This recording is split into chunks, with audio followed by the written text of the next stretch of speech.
streaming.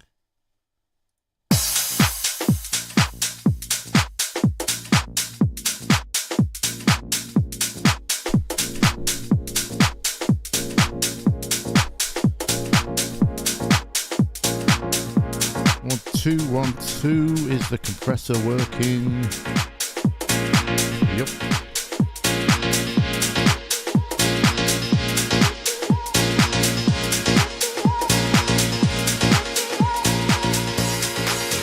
One, two, 1, 2, 1, 2.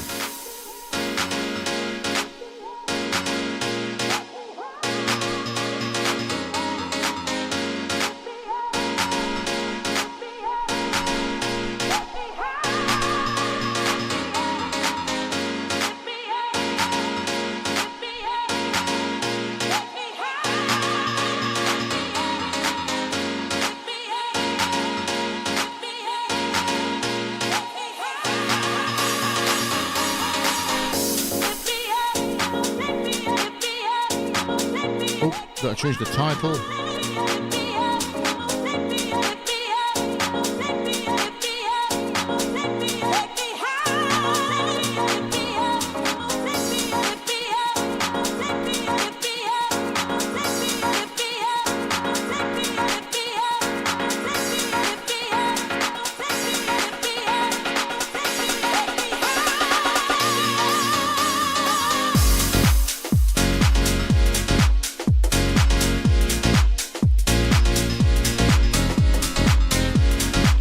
One, two, 1, 2. Do we have voice, vocals or voice?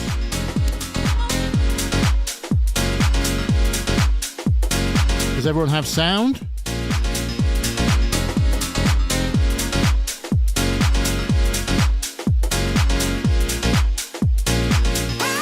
Oh, I've got the wrong chat. There we go. Hello. Right. Who's in? XO, AO.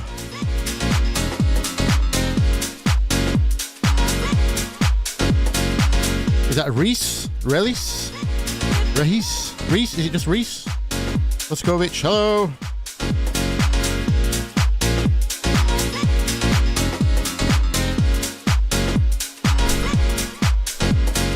Hello, Andrew, and thank you.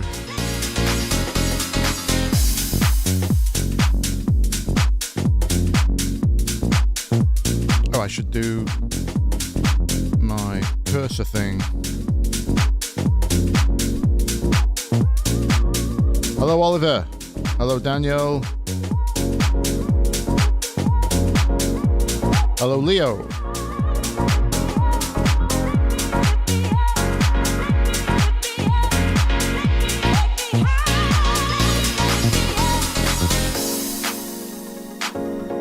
RP49. Hello.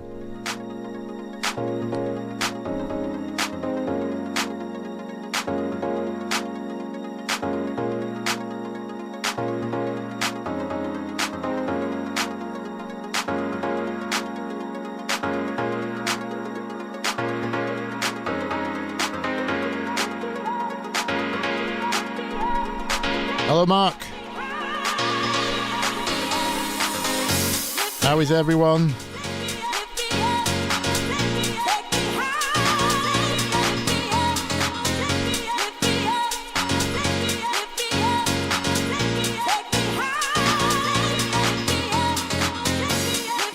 Hello, Camille. Camille.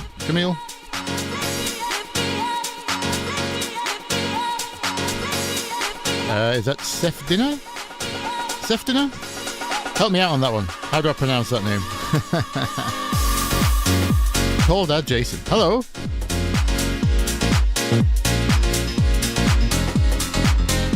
Mark has used this vocal sample before. Good. Yeah, it's a good one. Hello, Monkey Scan Mix. Hello, Thomas. How are you doing? Is my mic clipping? Let me check. 1, 2, oh yeah. Whoa, 1, 2, 1, 2, 1, 2. I suppose I should just back off. Hello. I'll do. Hello, Duma. How is the temperature in my studio? Horrendous.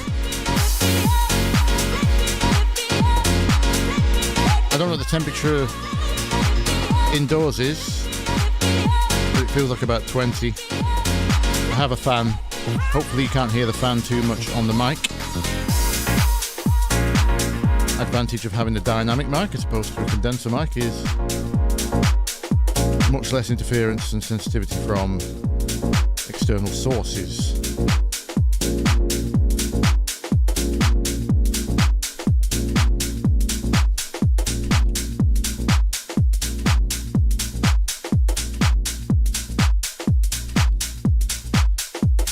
I need to bring up emails, don't I? So I can read them.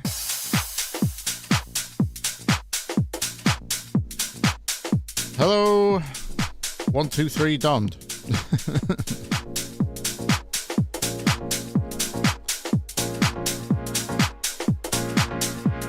When can we send our tracks to Rose?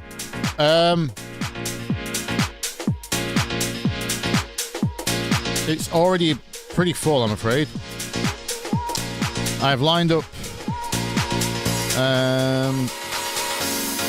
What have we got here? 1, 2, 3, 4, 5, 7, 8, 9, 10, 11, 12, 13, 14, 15.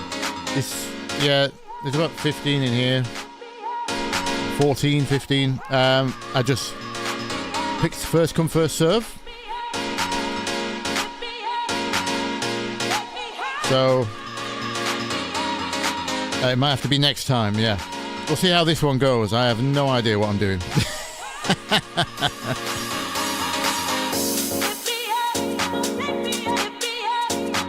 FYI, the whole concept of reviewing other people's tracks is a bit like alien to me. That's why it's going to be more of a roast. Where's the vocal from? The answer will always be Splice.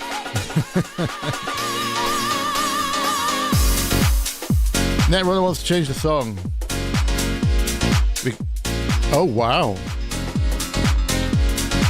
Someone's not a fan. Well, each to their own. Let's get a vote on this this track, everyone. 1's in the chat for good, 2's for no. I only intended to run it while we were loading up, waiting for people to get in.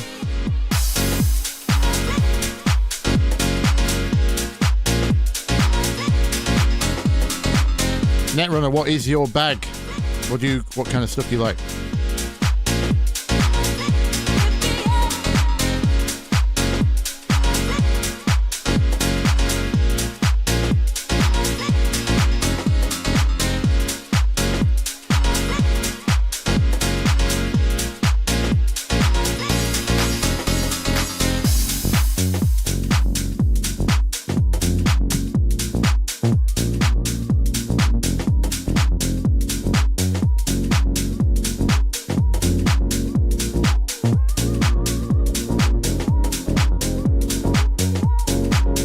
Gone already?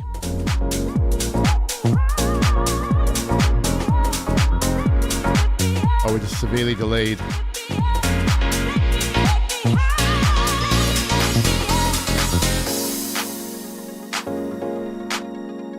Yo, hello Elvis. The piano is the only thing that throws it off. Interesting. You mean groove-wise, or just the line, or the sound?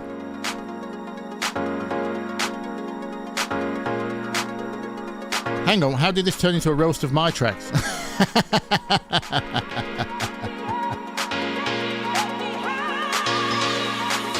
That's not how it's supposed to work.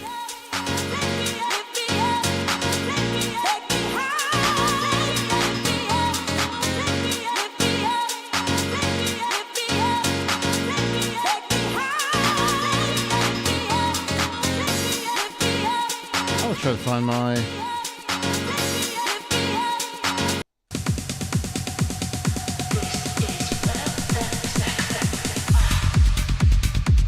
realised I don't think I've done a extended mix of this one.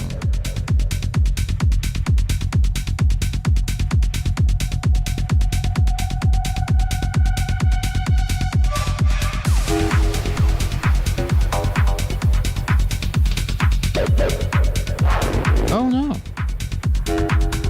Have to make a note of that.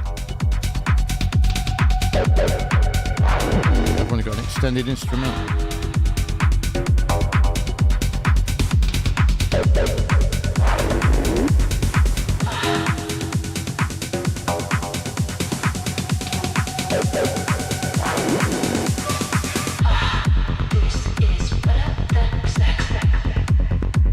A little busy, yeah, it was. Yeah, Netrunner was in a roasting mood. Right. Well, that makes one of us. I'm like the most chill, polite guy in the world. I don't know how a roast is supposed to happen from me, but it's going to be more appropriate than host getting roasted. Roast the host.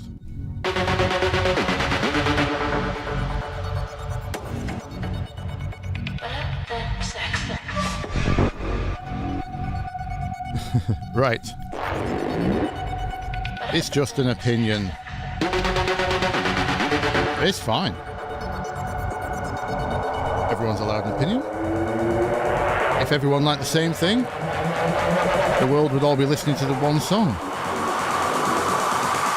And that wouldn't be any good, would it?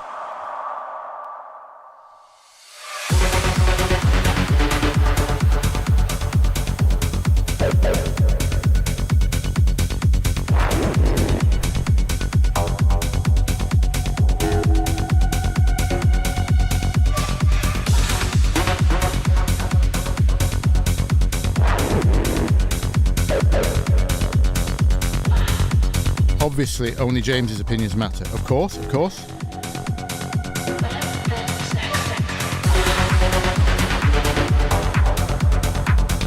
Right, is Dom in yet?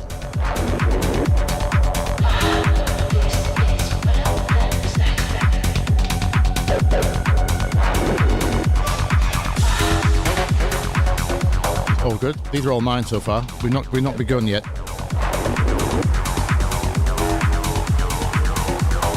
I was going to do it in order of the people who submitted them, but if they're not here, then we can't do that, can we?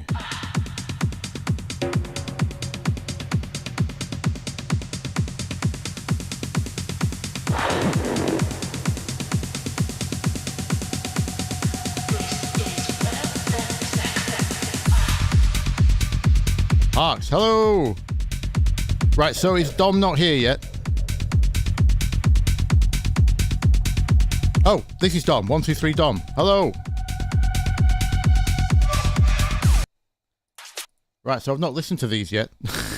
I checked them quickly just in case, you know, it was just that porn noise that everyone sends to everyone for a laugh of Alexis Texas moaning. So we've not got any Super Troll sounds as far as I'm aware. I've quickly checked to see they are indeed actual music. So Dom, is this your track? Is this Rise?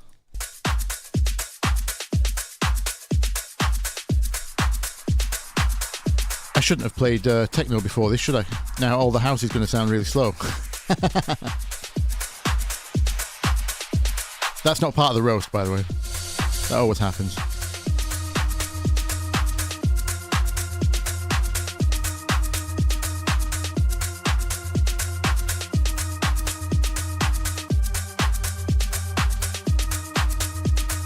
You want to know what's wrong with some of us?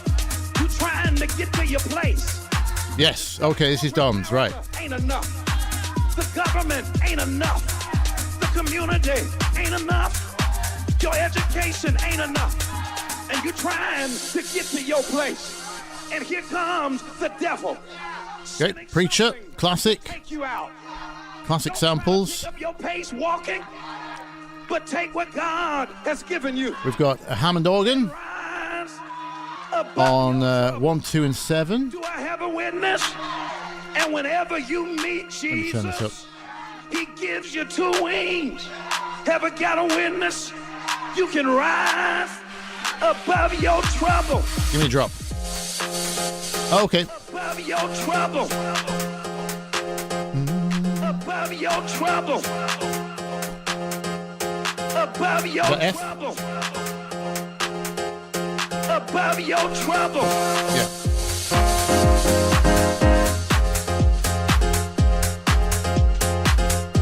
Okay. Dropping on an F7.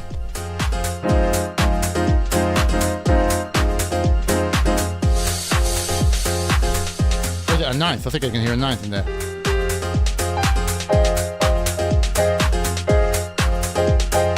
We're using all the extensions.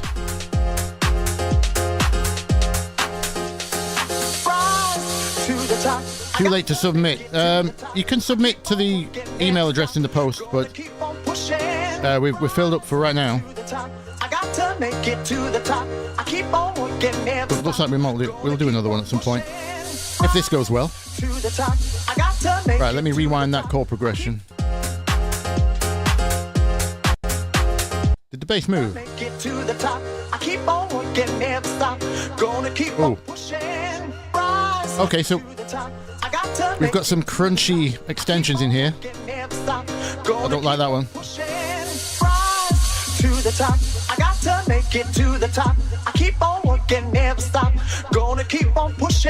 Groove's good. Vocals in the pocket. Nothing wrong there. Right, okay.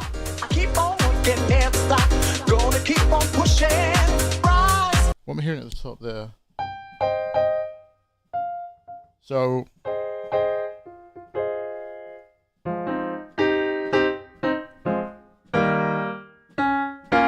yeah, okay.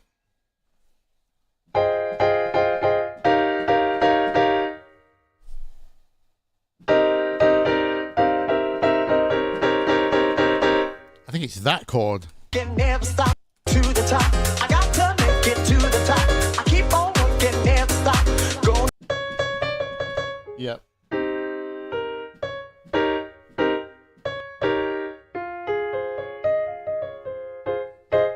Okay, so technically you are within the scale with this chord progression.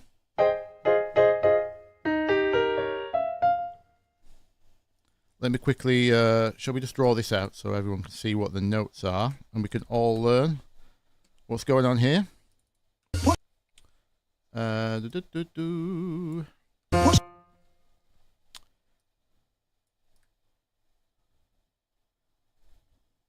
J-Dubs, hello.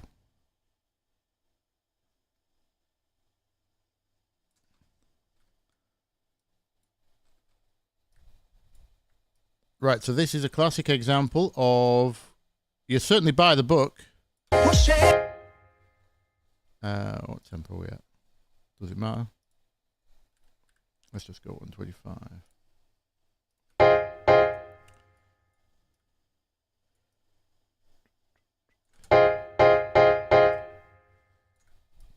So if we just copy this chord, let's put this in scale. Let's cheat for now. So we're at F minor, and then we make sure everything is in scale, and then we just copy this down. This, I take it, is what has happened here. So we've got, this might be the wrong rhythm, doesn't matter. Duplicate U.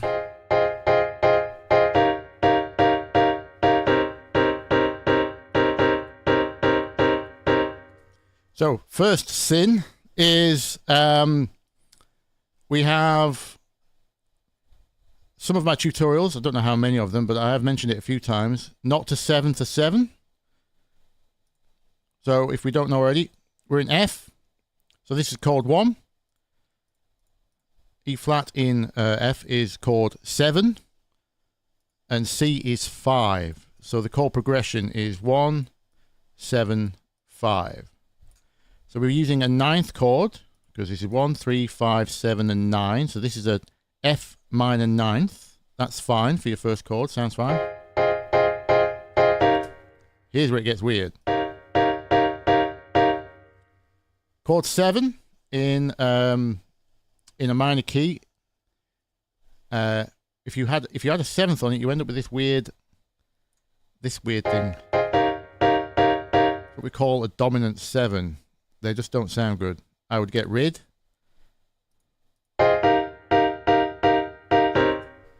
And then this here. Same thing doesn't work on chord 5 either, because chord 5 is a substitution for chord 7. So this chord, again, note 6 in the chord needs to go.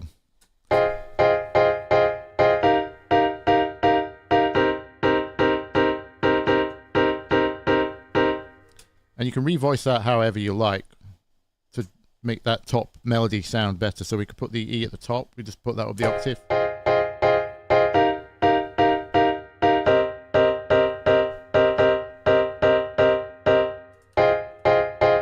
Something like that.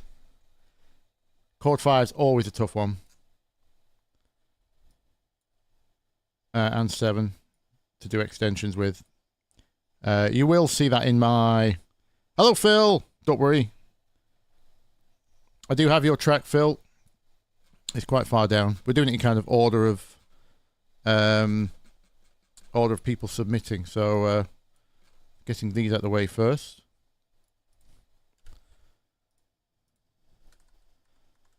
Whoops. Tell you what, let's do all of this. Make everything bigger. So I hope that makes sense, but it's just kind of a rule of thumb. Try not to add a 7th to a 7th. The 9th is fine. And this same note that becomes a 9th on chord 5, not a good one. You unmute that again so everyone can hear which one I'm talking about. Pretty crunchy. Not a good one. You can go... Could have that as a common tone, that'd be fine. That'd be an 11th.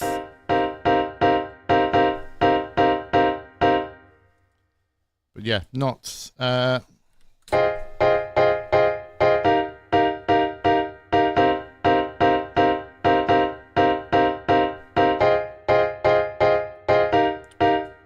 something like that. Or just get rid of it.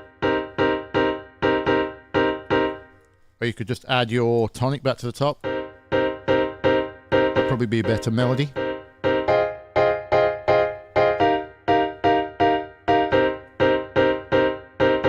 And if this is too jarring for you because we go from 5 notes to 4, you could just do the same pattern.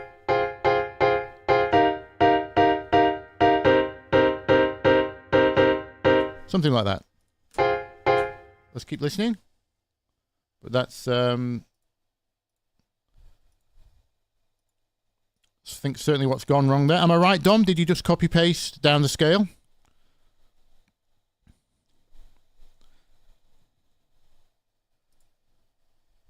Keep on getting never stop.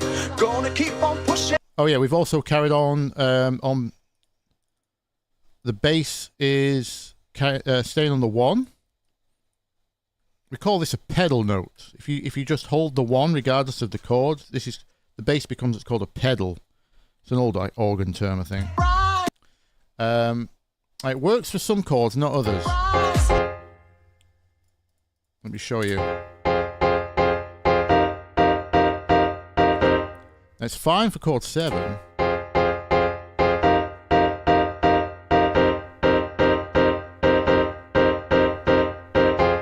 It's good for building tension.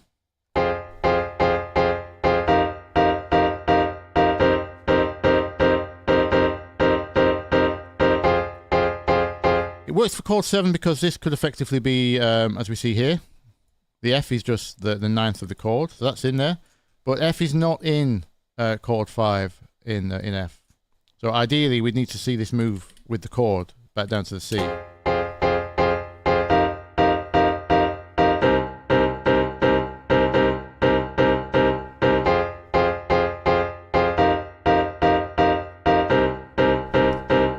Hopefully that makes more sense. And obviously, if we want to do the full progression of 175, we just follow the entire chord. Is the bass line a sample, or was the did you have control of it as well?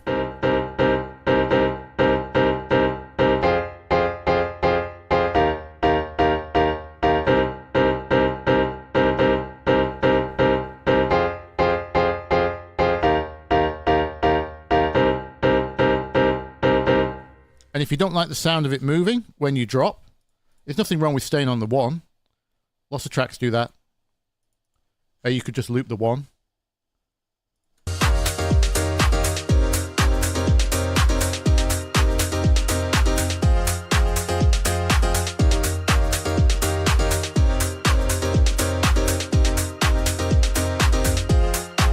Ah, you did try to resolve it, didn't you? I can hear it. I just realised your last... Yeah, I can hear you've done this. Whoops.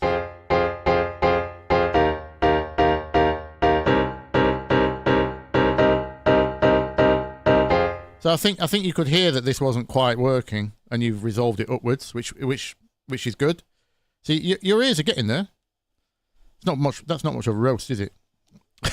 See, I told you I was terrible at roasting. This is all really constructive. So yeah, never do that. That's terrible. Your song is poo. How do you roast? Does anyone know how to roast? No, you get the idea. Yeah. I think your ears are on the way to get in there. You heard that was not working, so you resolved it. I'll let you off. But yeah, don't 7-7, and then chord 5 is just as much of a problem, but it's the same note, which is now a 9th. Don't 9th of 5, I suppose, but not as easy to remember. If you look at it on the scale, you'll notice it's the same note. So just don't go there. Never roast on a roast.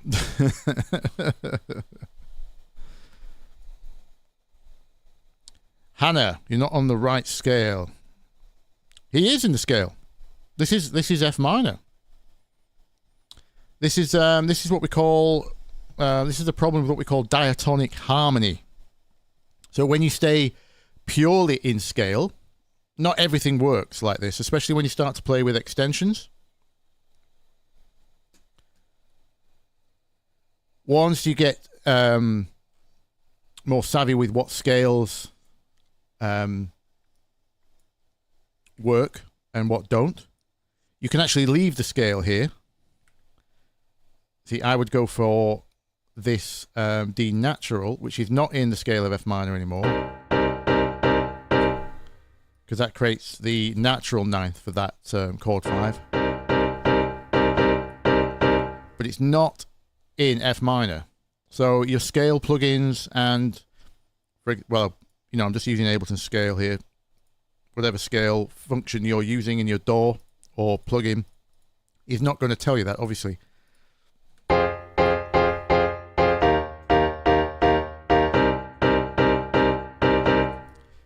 That if you're going to use a 9th, you would rather use that one than this one.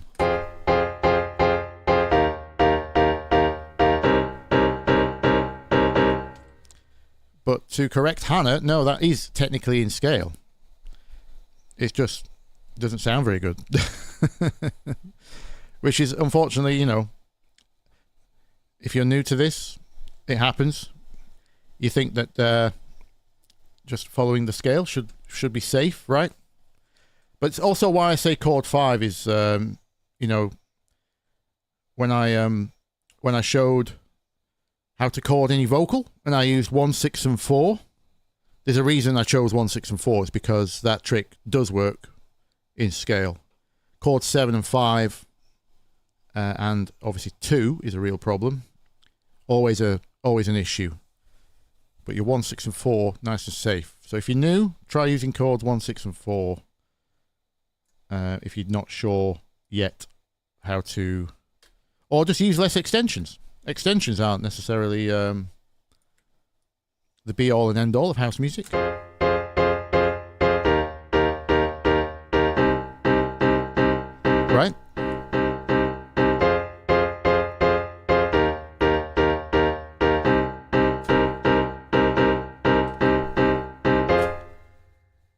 Hope that makes sense. Anyway, let's have a quick listen to the rest. So I talked about the bass. The bass could move, but it doesn't have to. The other good thing about chords 1, 6, and 4 is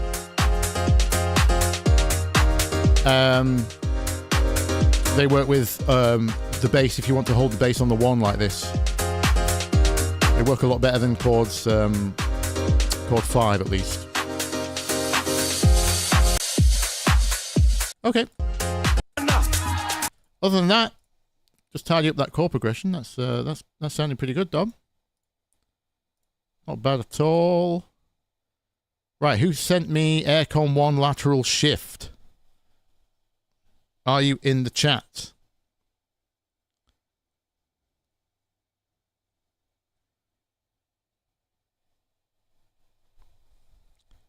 Dom avoided the 2. At least he avoided the 2, yes.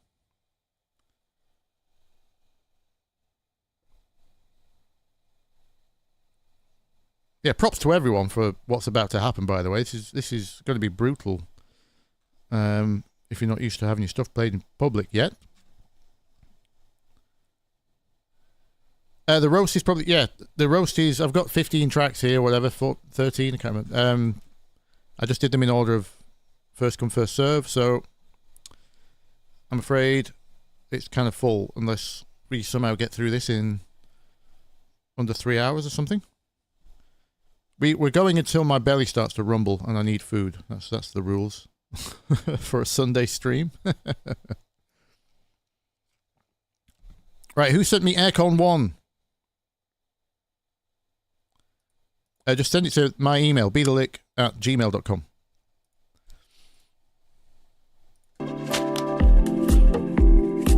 What have we got? What have we got? We've got a Rhodes piano. Let's read the email. Hang on. 1 second. Lateral shift. So this is Max. Is Max in the chat? Thank you, Zero Human One. First time catching me live. Thank you.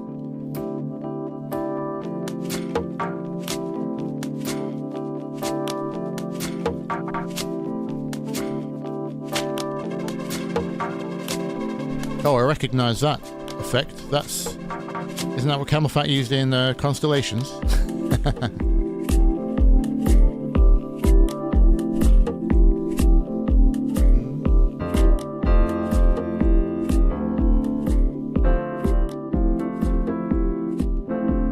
Okay, so we're going between 3 and 1. Unless this switches it up, this is a tropical. I'll take it. Is Max in the chat? Or should we come back to this one, by the way? I still haven't seen a response.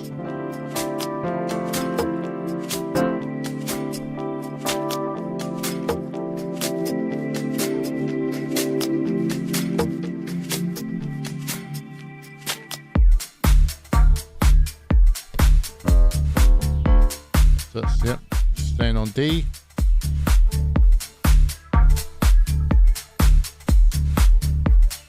Tidy groove.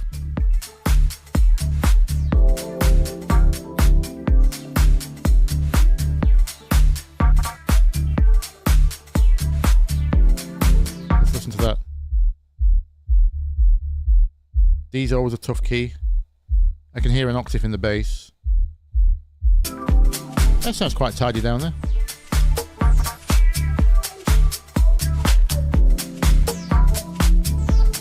There's not a lot to say on this one. This is fine. Maybe it needs a vocal. Atmospheric vocal. I can see this in, you know, some Ibiza bar at sunset.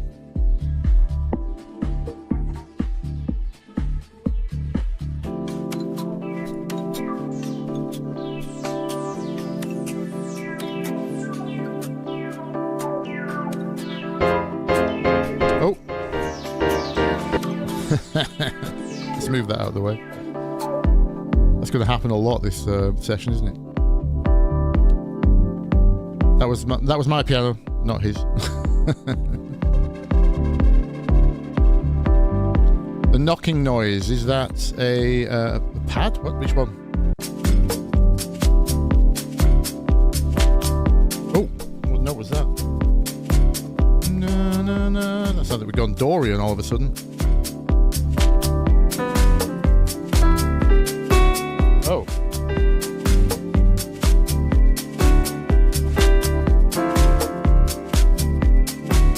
That's a strange note. Major, minor. Not sure about that one.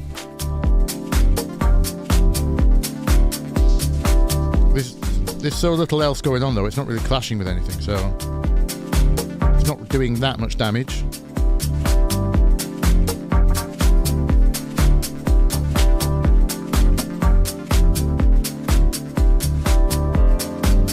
I'd like to hear that ARP on something other than the bass notes.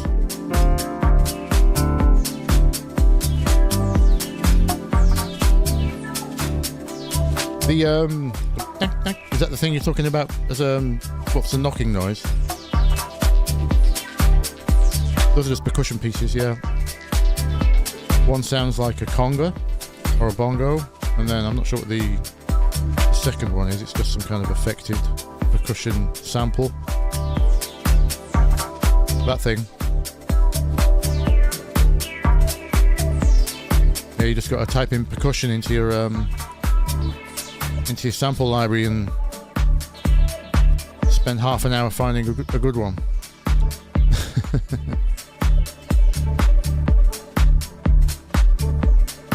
I like the Thomas, what's he called? Thomas Penton percussion pack. There's hundreds in there. Got all your bongos. Bongos and congas. Bongos being a collective term, which I just made up. And loops, etc., etc., etc. And then percussion various as one shots. And there's hundreds in there. Usually something useful. That's the Thomas Penton pack. I often find good stuff in there. Obviously, it's not just percussion, it's all drums, basically. Very big collection of drums. Yeah, no comments on that one. It seems fine. We're swapping between 3 and 1 in D minor. Groove was tidy. If it's just intended to be that kind of, yep, rolling chill, I've got no comments on that one. That's fine. Absolutely fine.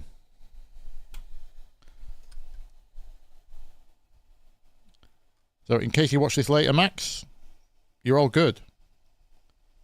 I like it. I told you this would be a terrible roast. I just want to help people.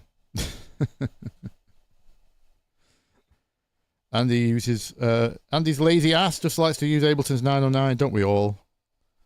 Great toms, great clap, great kick.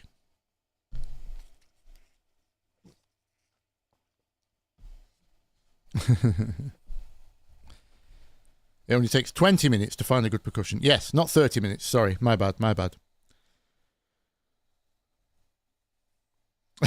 I'm flying.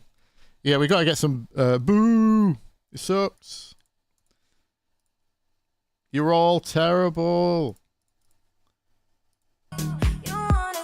What have we got? Tommy. Right, let's have a look at this one now. Tommy has sent me Please Me. Let's turn this up. I bet that's all it needs as well, turning up. Okay, Frisian. Someone's been watching the Frisian video.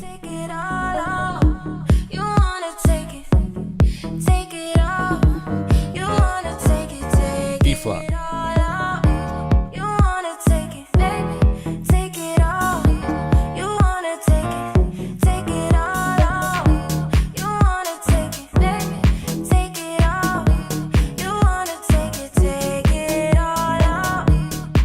Good stuff, like this.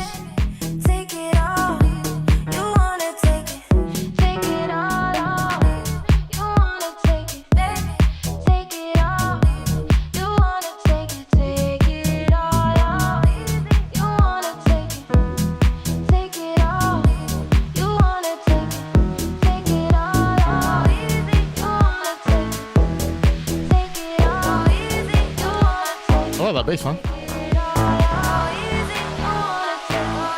Not actually Frisian, more Locrian, this one. Is Tommy in the chat?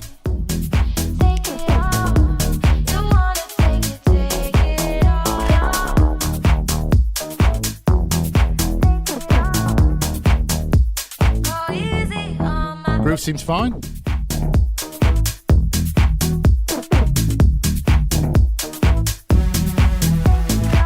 Kick's getting a little bit buried by the bass. That's going to hurt.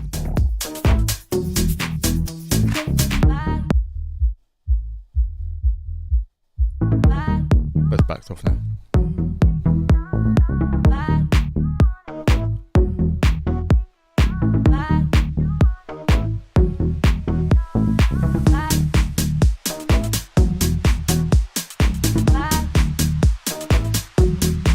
Okay, snare build.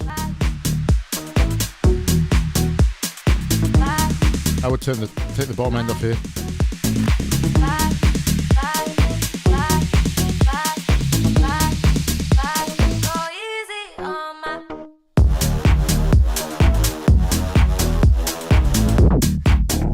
Okay. Well, it dropped. It goes woo. Might need a bit of bottom end taken off. They're going to really get in the way of your total master volume. Gotta be careful with those kind of things. Woo.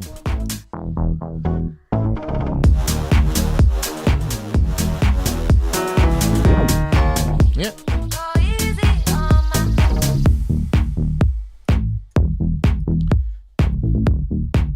Arrangement needs a lot of work, I would say. Depends what you're going for. It starts like a pop track because this vocal runs throughout, and then we kind of lose the vocal later. So I would say, you know, pick one. Which one is it? Is it deep, or is it pop? Deep pop, because obviously you don't want to run that vocal throughout the entire track, but strange how the end drops without and the beginning doesn't. If anything, I would have done it the other way around, because we kind of seem to run out of steam at the end. I do like that drop noise, the big fizz.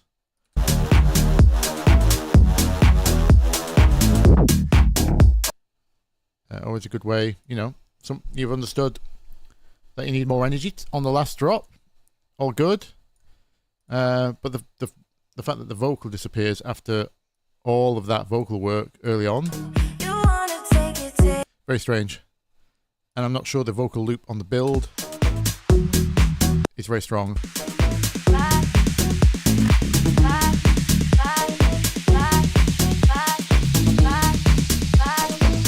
I would be affecting that to go with the noise. Or I would be using the vocal from the intro and swap those round. But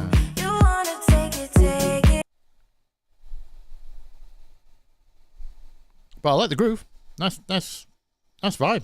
Nice vibe. I've just turned your track up by 6 dB, by the way, and now it's fine. So add 6 dB to your session.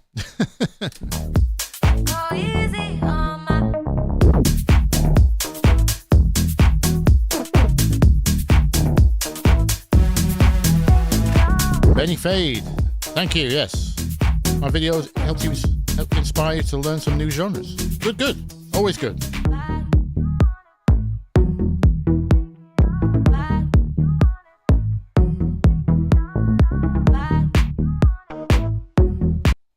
Always good to check other genres, especially if you want to sound different to other artists in your field.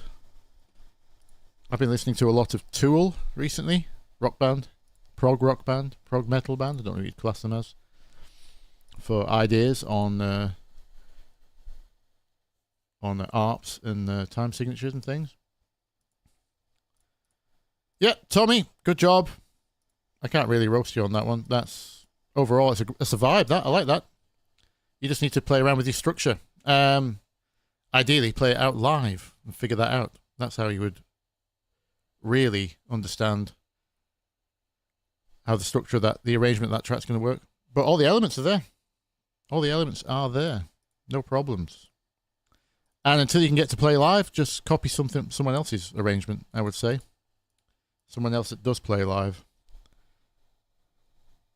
In that genre. Is that deep house? We call that deep house? Is that bass house?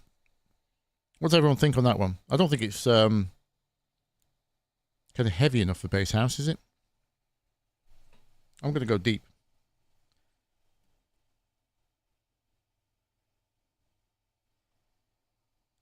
Yeah, Big Fish Audio have good samples.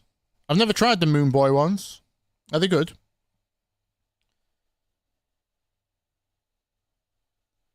Do they have any free ones, or are they all sold?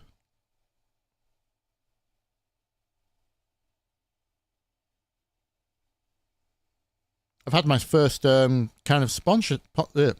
Start again. My first sponsorship has reached out. Production Music Live want to collab. They want me to check out their sample packs and potentially do some course work with them. So I'm in the midst of discussing that.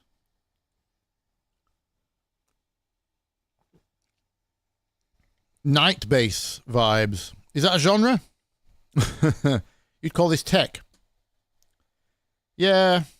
I mean, some modern tech is like this, isn't it? Deep tech.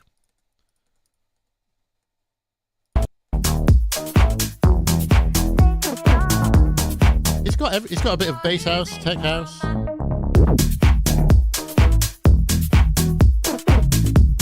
Dom Dollar vibes. Yeah, does everyone know PML? Get Rich, yeah, yep.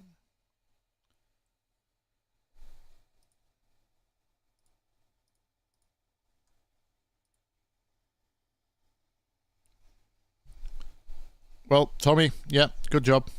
Can't roast you there. Sort your arrangement out, though. You muppet.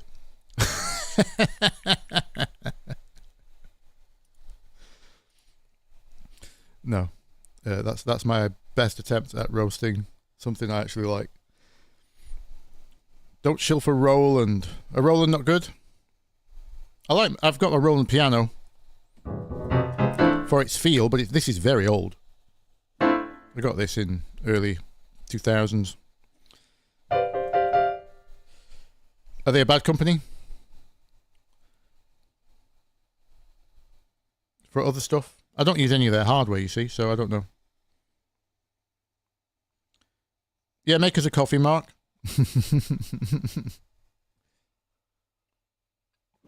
No, I'm still finishing a brew, actually. I'm good. Yeah, I'm looking at doing a more structured course. Everyone's asking right now. Now I've had this massive influx of subs. Incredible. I nearly posted that the 10K celebration was cancelled. And I was going to put, because we've reached 16K. But I didn't want people to read that and not turn up on today. Just in case they thought I'd actually cancelled the stream. But yeah, we hit 16K before I could even celebrate the 10K. That's ridiculous. Thank you, everyone, by the way. Thank you.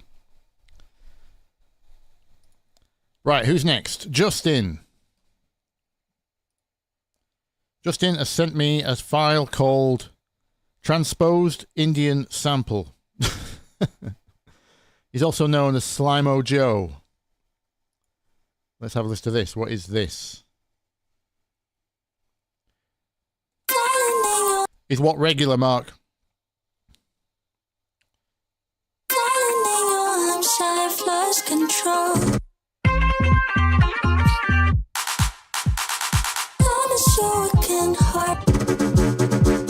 Okay.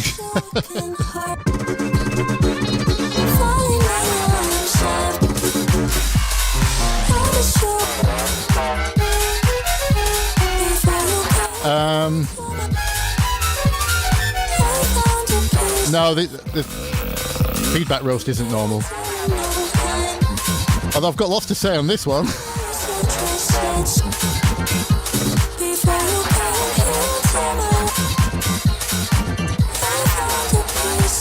on, let's get nuts.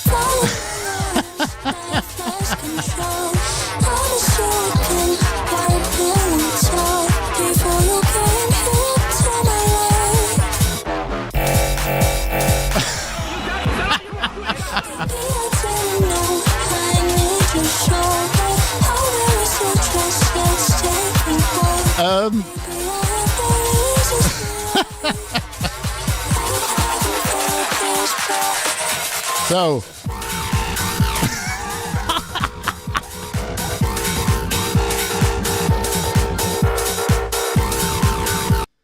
right, so this is Garage in 2023, right? Is it AI generated? I do wonder. Is Slimo Joe, Justin, are you in the chat? Answer to yourself.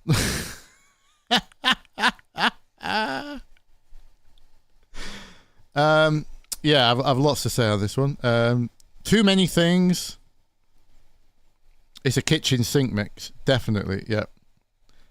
Everything and the kitchen sink. Very well put. Palladian. You know, I've not heard Garage like recently. This could just be where Garage has gone. I don't know. Control. I was joking, heart pillow talk before you came here to my life. I haven't felt this butterflies. Baby, I don't know. I need to show that I really said trust, let's take control. Yes. Name that tune in one. All the tunes overlaid in one. Yeah. Justin, you have a lot to answer for.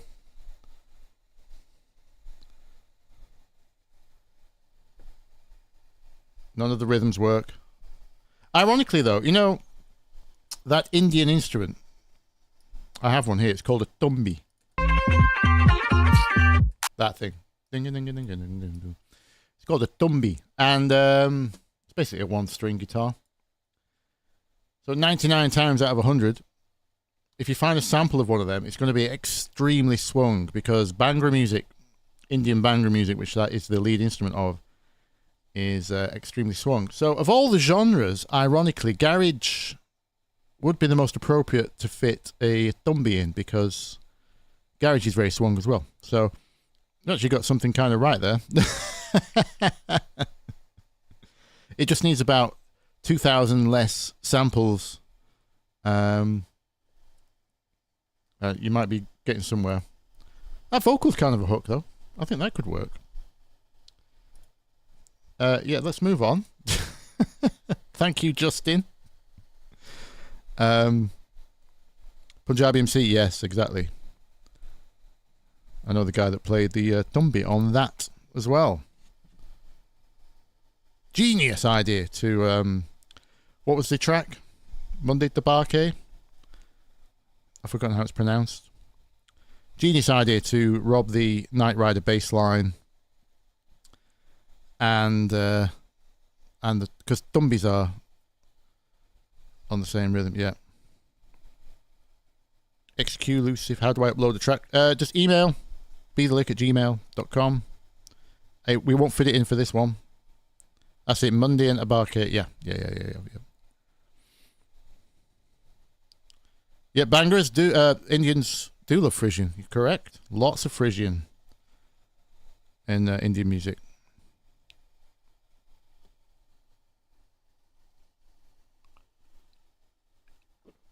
Still a winner at wedding dances everywhere. Absolutely. Dink-a-dink. It is a dink-a-dink. Yeah, the tumbi.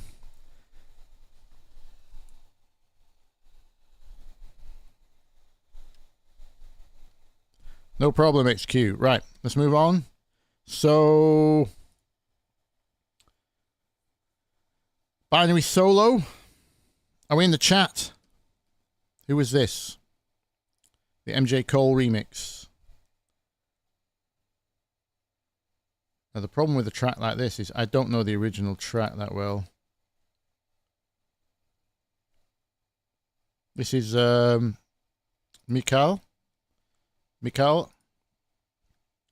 Roast My MJ Cole remixes. He sent me 2. I'm only going to fit 1 in.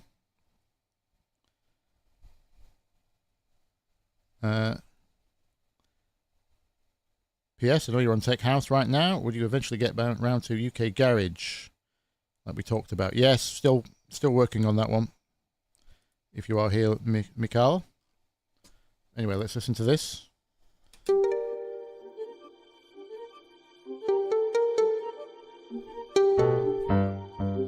G minor.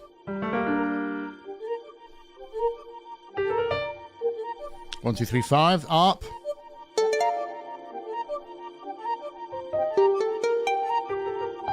Okay. Harp. Sounds like a harp. Is this from the original track, or is this?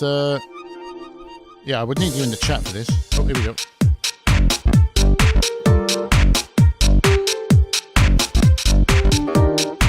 Okay, garage vibes.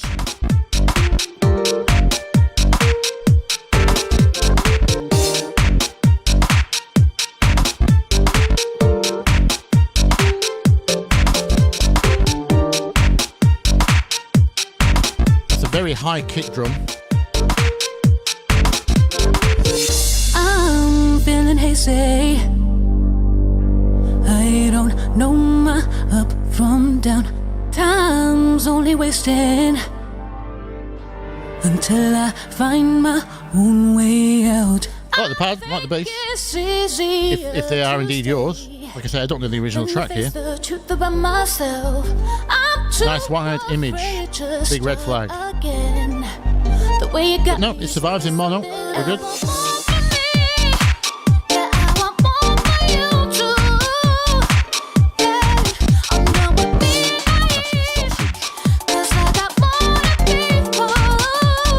The victim of master squash, isn't it?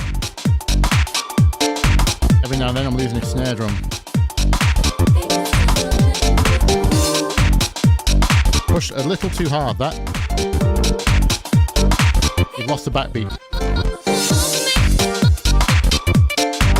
And also, what's going on at the bottom here?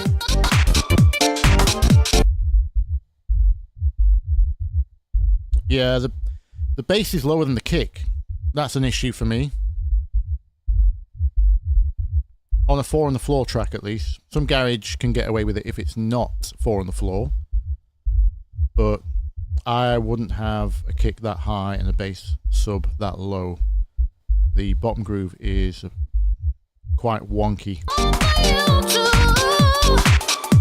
It's grooving up top though.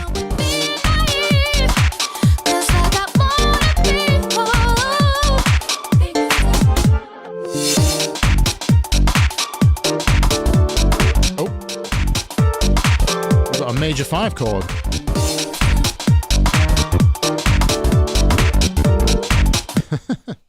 Are those? Yeah, I need you in the chat because I need to know if those are your chords or those are the originals. Anyone know the track?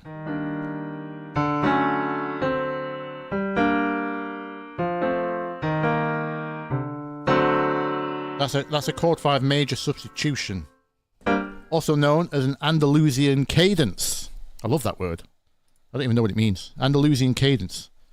When you go 1, 7, 5. Sorry. 1, 7, 6, major 5.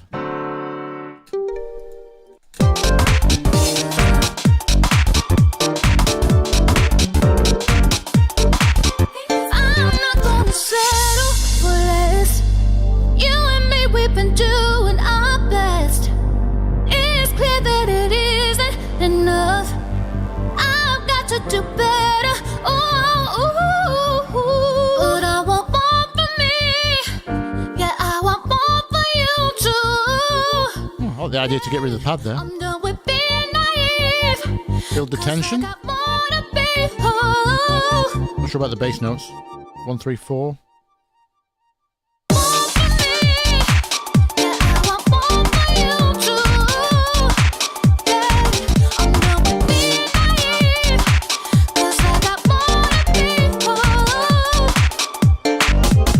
not bad. Yeah, I think mastered way too hard. We've lost the snare drum. Not helped by, I think, bass struggles.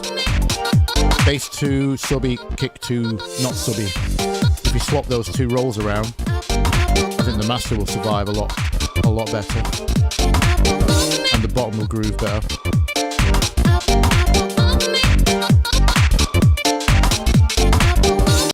Also, if you've ever remixed a track yourself, or ripped a vocal and then just done an unofficial remix, you'll notice your track always sounds better because the production on the vocal, that vocal being a finished product, is usually kind of the last piece of the last piece of the puzzle in adding that kind of polish to a track. So remixes, bootlegs, whatever you want to call them like that, with finished vocals, automatically kind of sound more finished to me. So you're definitely getting a leg up from the vocal. But it's swinging. The bass is matched to the groove of the drums. You've got all that down. No problem there. I think some frequencies just a bit messed up. Yep, and those basses I would swap around. I'd go subby a kick and get the sub bass out of the way of the kick. So then you don't lose that backbeat of the snare. Andalusia in Spain. Is it? Oh, right. Okay. So yeah, that would make sense. There's an Andalusia city in Alabama as well. Okay. Well, it could be either, couldn't it? At the Lion. How do I submit my song? We're not going to fit it in today. There's too many. But just send it to Bthelick at Gmail. I'll collect them, see if we do another one. JVS makes me want to dance. Good. Well, Mikel, or Binary Solo, as you are known as, you've done the job there. Someone wants to dance, so that's how would the snare be lost in the mastering stage? It sounds like it's being compressed, i.e. limited. So basically, obviously, your whole track has to fit into. If you watched my bass tutorial on how to process bass, your whole track has to fit into a maximum amount of energy pool. You've only got everything to share across everything else. So when you're hitting the master loud, if you've got a limiter on there, it's going to just. If you happen to hit the, a vocal at the same time as a bass, at the same time as a snare drum, at the same time as a percussion part, at the same time as maybe a piano chord. All those have to all get squashed at the same time. So something has to give if you don't plan out your energies well. SoundCloud, yeah, some people sent me SoundCloud. SoundCloud. I might start a new website for people who can't speak. SoundCloud links are fine. Preferably an MP3, but I can rip it off SoundCloud if need be. That's fine. Some of these were SoundCloud links. No, don't send me the project. Ek the Lion. Is how I'm choosing to pronounce your name. Correct me if...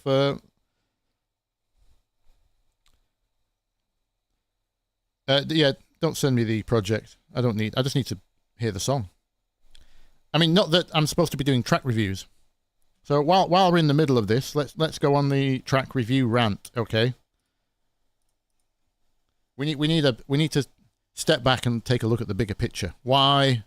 The reason I call this a track roast, for example, is because I didn't want it to be too serious.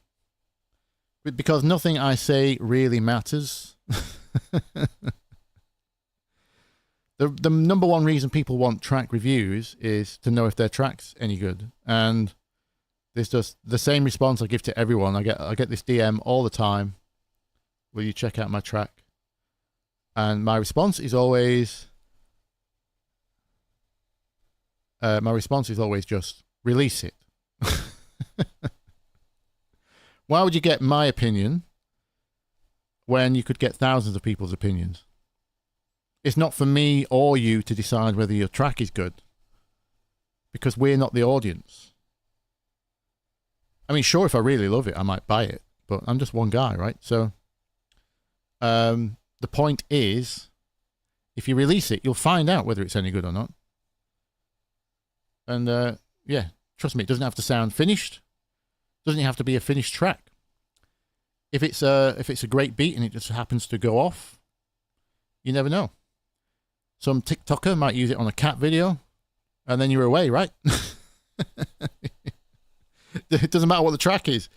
And by the same token, if you're not releasing like regularly, like if you know, some people who get in touch say, I want to get signed by such and such a label, Tool Room, Armada, blah blah blah blah blah. And then I look at the Spotify and they've only released 2 tracks in the last year. Then it doesn't matter how good the tracks are at all. The track quality just does not matter, because you're just not on anyone's radar because you're not releasing enough. So again, the track review on that track doesn't matter, because I could say, yeah, it sounds great, put it up, and it still might only get 1,000 plays, because the puzzle you have to solve is, how do people discover you? Not, do I make such a good track that everyone finds out about it? That's the wrong way around. It's like, there needs to be a reason. A, the track exists. There needs to be a reason for that. There needs to be a story that people can pass on, because people use word of mouth. And people don't say, hey, have you heard that song that goes beep, beep, beep, beep, beep, beep, beep? They say, did you hear the song that such and such did because of this X reason? Because he collabed with blah, blah, blah, or her mother died, or there's a reason. You know, the track has to exist for a reason. So, and it needs to, people need a reason to come find you. Like I have never advertised any of my music or my YouTube channel. People have all, every one of you that's ever watched will have found me either by word of mouth or from a friend telling you. Not you will never see an advert from me, because that's not how people get discovered. And that's the record label's problem right now. They're shouting into the void. Do not try and get signed to a label. They'll give you £1,000, put it up on a YouTube channel. It'll get 5,000 plays on their YouTube channel that somehow has 800,000 subscribers. And it will get 2 comments. Because no one knows who you are.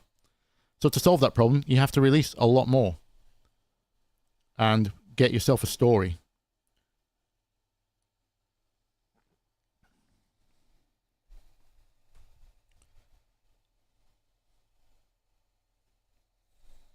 Yep. Thank you, Shane. Just popped in the feed.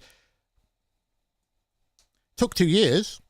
Like for my YouTube channel, I already knew this data, but we knew it was going, we is me and my manager, by the way. I've got a great guy called Johnny who helps me brainstorm ideas. He's been in the industry a long time as well. He knows his stuff. He's very forward thinking, not stuck in the old record label business. We both hate that. Yeah, so me and Johnny were, we knew the data was, if we're going to release, all that I could manage, because I was already making music for myself and other people, was 1 day a week on Bthelick. So if we can do a video a week on 1 day, we knew it would take 2 years, 1 video a week, to get to about 1,000 subs. That's kind of what so we had to, yeah, so I had to work out, can I commit for the next 2 years every week to do a video? Because it's the consistency that matters. We knew the videos would be terrible to start with. I didn't even want to appear on microphone.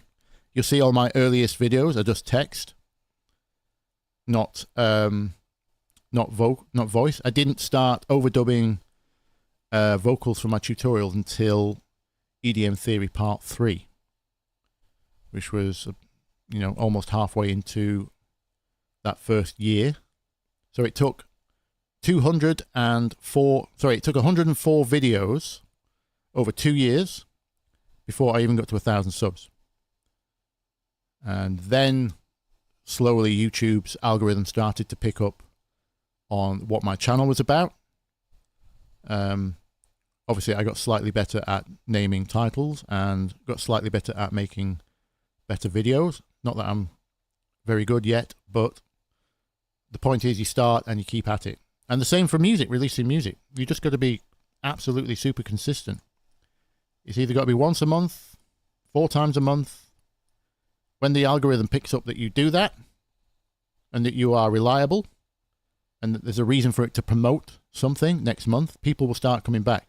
And people subconsciously recognize that you are a consistent releaser. Even if you don't tell them, I release every Tuesday. If you just release every Tuesday, people will eventually work that out and start to return every Tuesday to find out what's new. It doesn't have to be a new track. It could be a preview of a new track. As long as you have something to show. At the very top end of this game now, there are people talking about how to make 13 pieces of content every day. That's how. So that's just kind of give you an idea of what the landscape is like.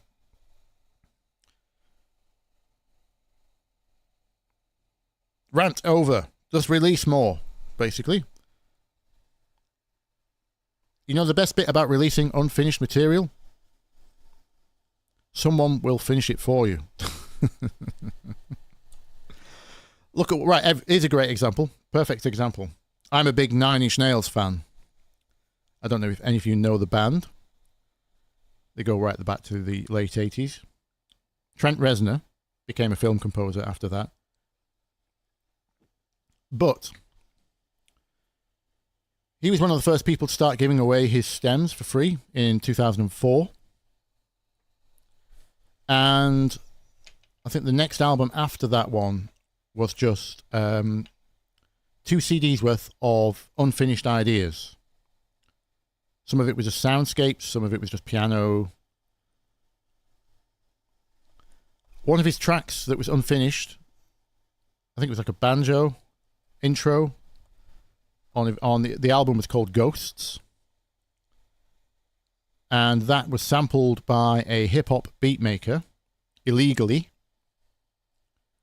So that beat maker sold that beat for profit. It was picked up by Lil Nas X and they made Old Town Road on it. They didn't... Lil Nas... Yeah, Ghosts 1 to 4, that's right. So Lil Nas X sampled... Well, the beat maker sampled Trent. It became Old Town Road. Lil Nas X didn't know that beat was illegally sampled.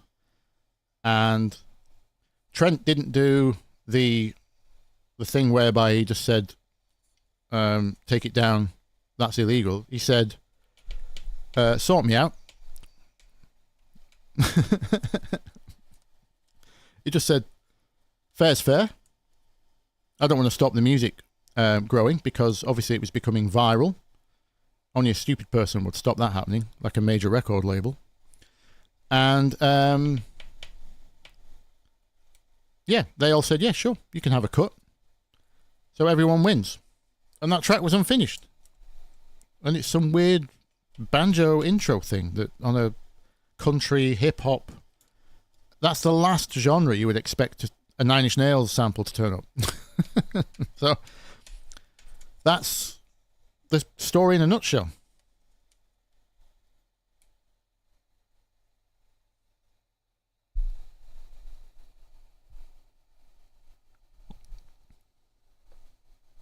Oh, Steve Duda got his start engineering for Nine Inch Nails. No way. Steve Duda, for those of you who don't know, is X4 Records, Serum, and the like. Also, deadmau5's engineer, wasn't he? Or was he deadmau5's collaborator? Weren't they in a band called Mega Drive?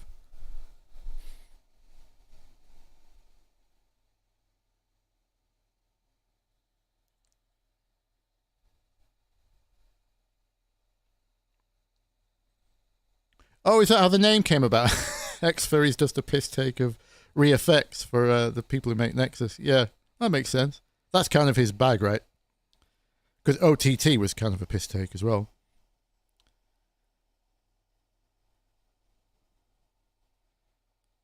Yep, just backwards re-effects. I get it.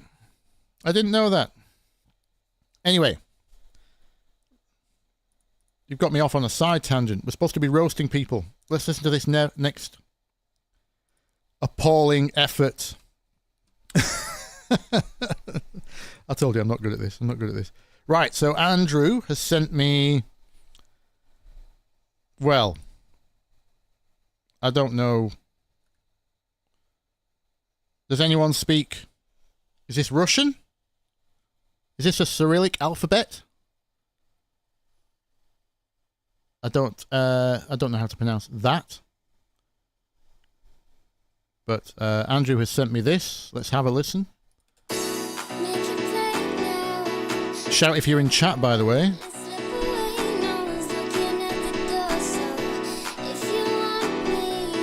Okay, what are we in? B. Suspended fourth on that first chord.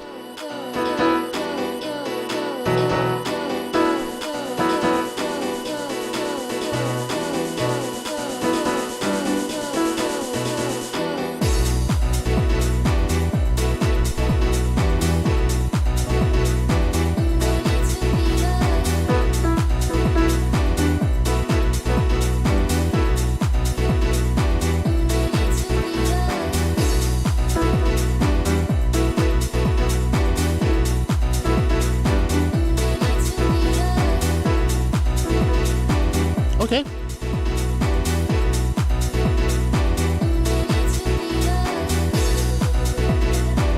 What key's that vocal in?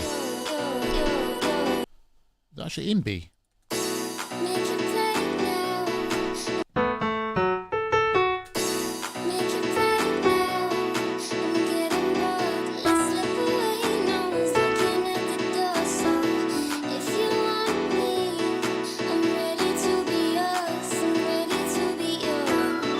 It is, yeah. She's just not using the one a lot. She is in B. Okay. It's the chord that's throwing me off. This is a very strange choice of chord 1.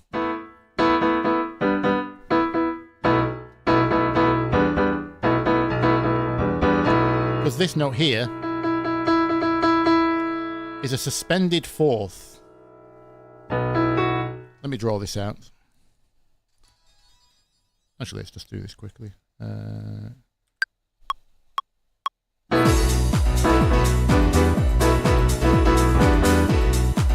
That will do. I just want to show the notes so everyone can see what I'm talking about. So we're in B. Let's just correct this. So everyone... So this E is E at the top. This is a suspended fourth. The normal chord is a B, a D, and an F sharp. That. Instead we've got this. And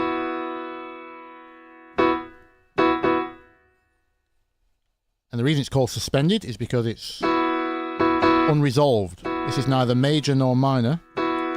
And obviously it wants to resolve to its normal chord. That one. So by using that chord and never resolving it, you've created this kind of permanent tension, which can sound cool. No rules. I personally wouldn't. But it's certainly different. Oops.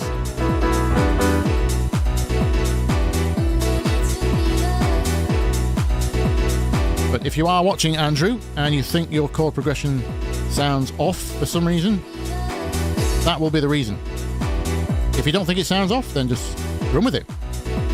The ears are always the final arbiter. Just because something's more traditional harmonically doesn't mean it's correct or better. I'm just kind of breaking it down in case you think you could improve on that. I would resolve that chord at some point.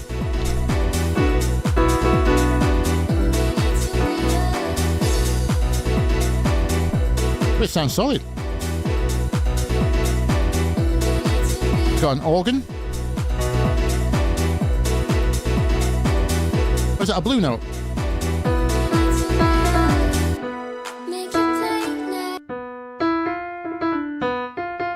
F natural in there. What we call a blue note. Instead of, which would be the normal part of the scale. It's gone. Flattens that 5 in the organ in the background there.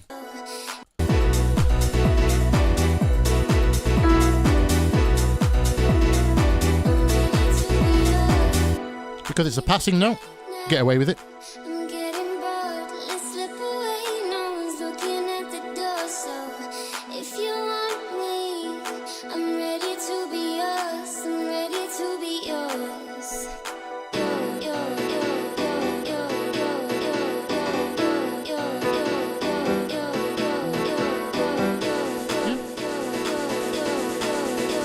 Okay, good. Suspending the chord. Oh, nice rundown. I like that. Did a run down the piano. You don't hear that too often anymore.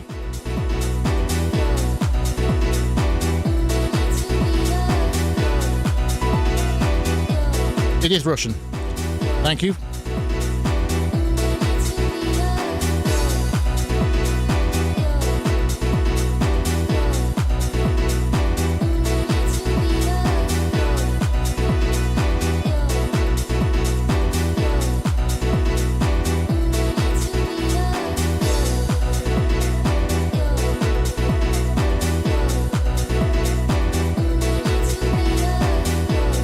I think the idea needs developing. Something would have to change more to get away with running that for 3 minutes. I've got the higher organ. That should be earlier, I think. If you're going to add that line, that should be the interest pickup. And I would run the drops. I think the drops are running for too long. 64 bars. Is this a minute? Yeah, you've got minute drops with not a lot changing.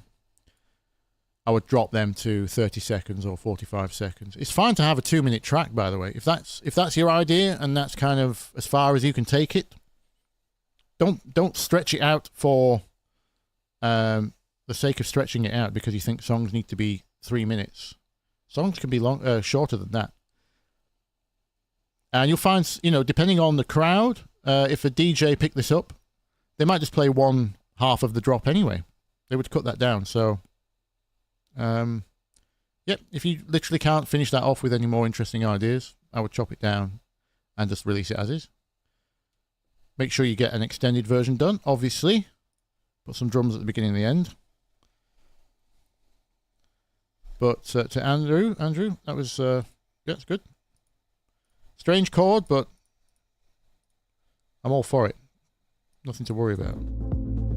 Right, Wild Behavior / Joseph is up next.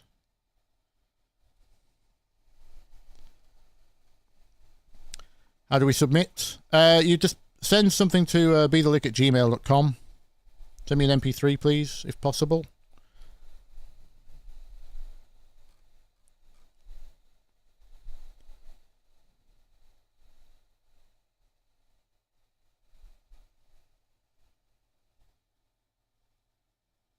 Hello all. Hello Kevin.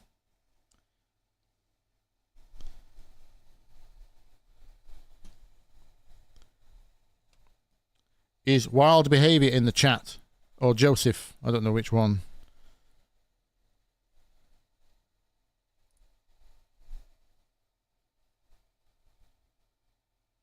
There's nothing in the email apart from... Oh, Joseph is the stage name. Hope you like it. Thank you for your time. Oh, bless. Thank you for submitting the track. Let's have a look. Why did it unsolo that?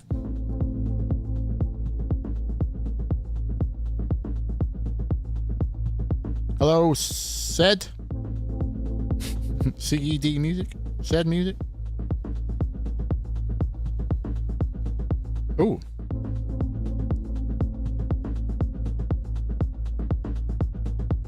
Now that's an interesting snare groove. Key in. A minor. With a third at the top. Okay. Looks like we're going a chill one. Nice rim stroke clap. Nice and tight there.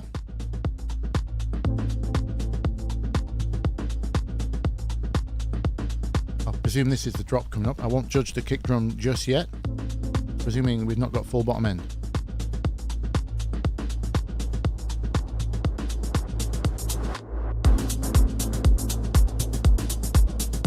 Okay. Is this an 8-minuter? Is this... It's a 7-minuter. Okay. Okay. I was going to say, I would have preferred bass to come in there. Maybe there is no bass part. But if you're going to run for 7 minutes...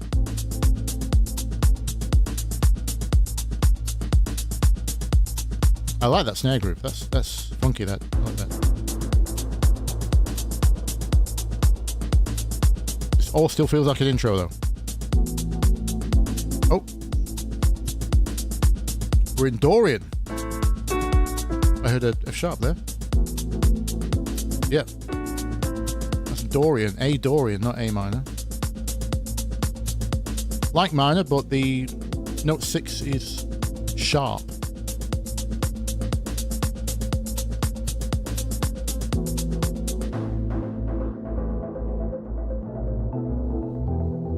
Oh, here we go. Okay.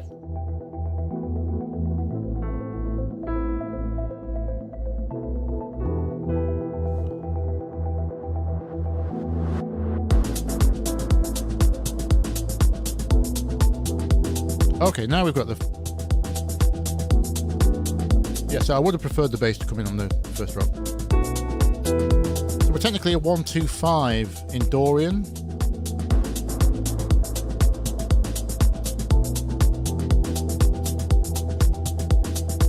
Nice top line.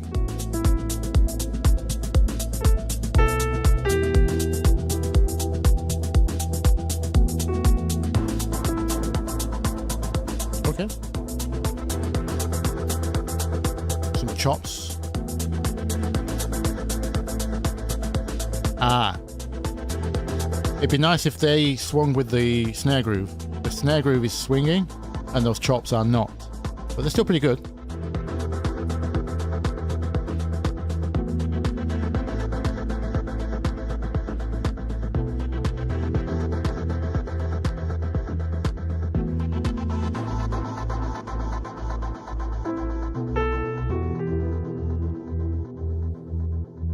Okay, how do we develop?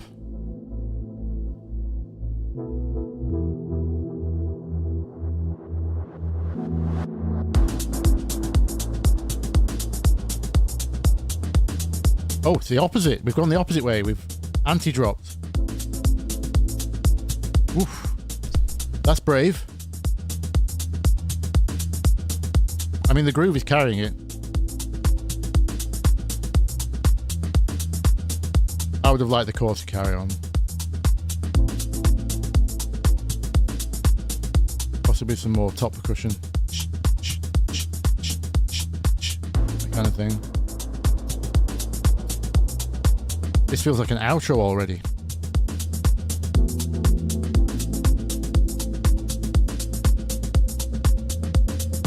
But this could be... This kind of thing can be good on soundtracks. If not, as you know, not like a main piece, because you don't want too much busyness. Again, this is why I need context. This is why track reviews are useless, because I don't know what the purpose of this track is. I can only judge it in a vacuum. But musically it's sound, groove-wise it's sound. I like that it's not mastered to hell, because it's grooving along. Those chopped chords don't match the pad chords, which is a shame. They're staying on the 1. I'd like to hear them move with this chord here, chord 5.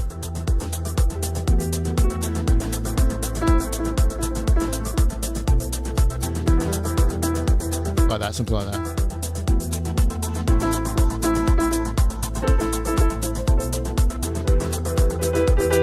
Let's see them move. It's a vibe. That's all I can say on that one. Nicely done. To Wild Behaviour. Stroke Joseph. Stage name Joseph. And there's your outro. Okay. Great snare groove.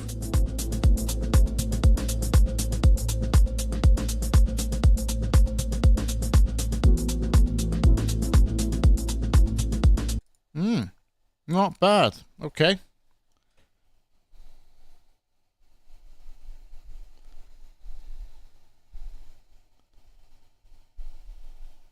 Right here, right now sample.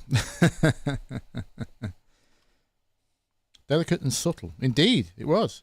Yeah, this DNYG, that is absolutely screaming for it's got all the space for a vocal.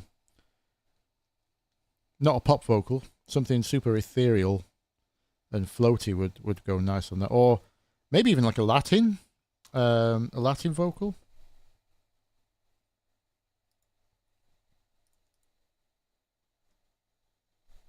Right, who's up next? Carl Henderson. Let's read your email. I look forward to you tearing it apart. I'll do my best. What have you sent?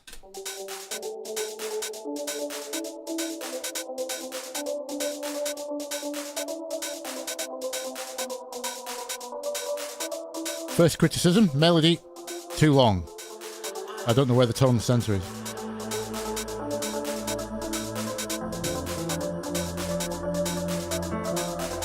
Go in A minor again.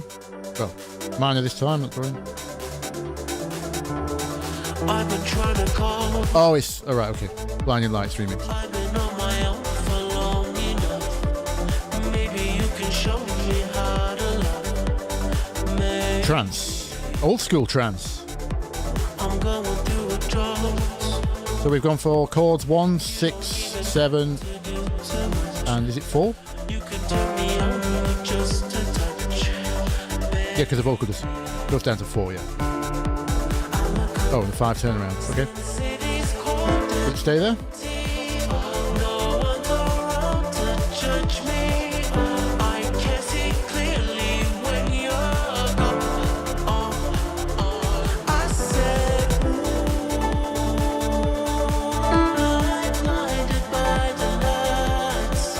Okay. I can't sleep till I feel your touch. I said, I'm blinded by the lights. Oh, I can't sleep till I feel your touch. I'm running out of time. Well, it works as a vocal backing. The unfortunate thing is, because that vocal's so strong, it's not let you develop your own melody, which just kind of seems to be a little bit all over the place. It works, it's fitting with the chords, etc.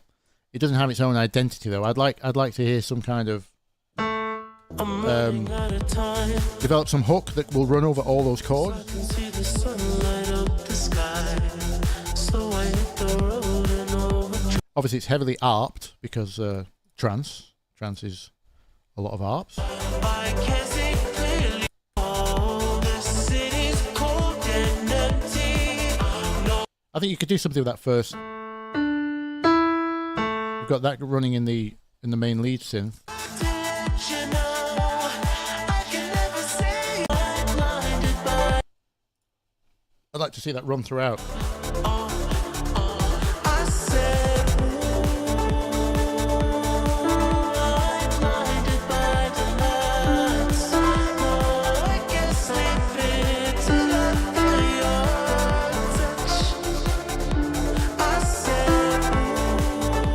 Just something that's familiar. Obviously, it can change with the chords, but it has to have something related each bar, as opposed to just being what seems to be kind of more of a chord art, kind of random than a melody. I'd like to hear a proper melody supporting.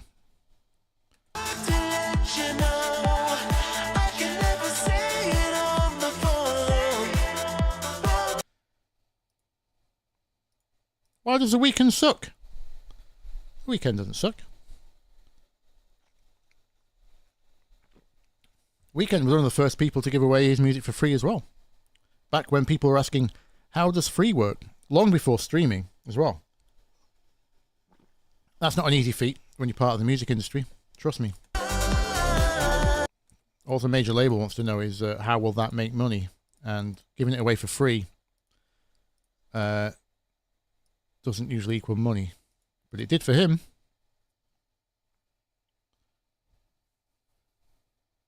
A melody you can sing or hum. Exactly, yeah. I'd like to hear something hookier.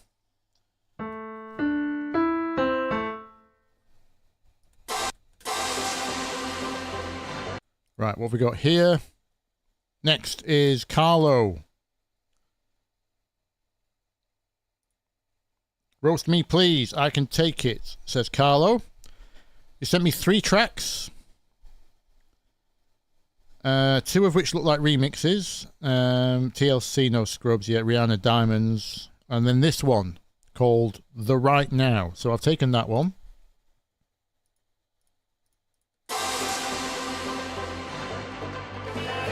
I think we've got more trance.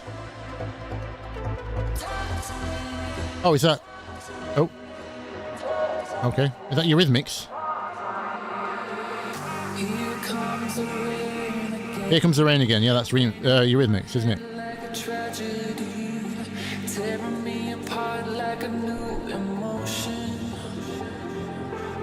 We're in G minor now.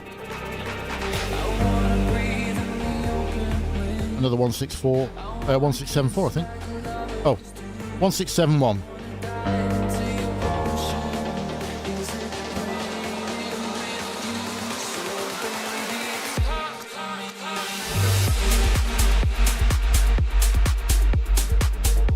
Okay. Solid. Might be a little heavy on the sub, but it's thick. What's our kick drum doing? Ooh, just.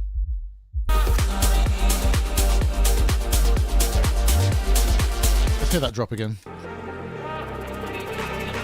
Oh, I did hear a chord 4. There it was. Good bow bass. Bow.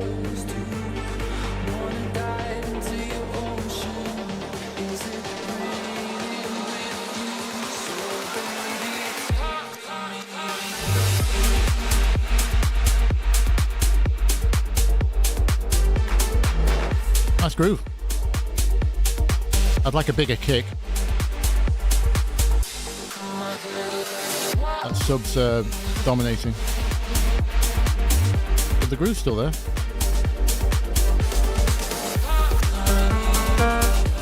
One, two, two, three.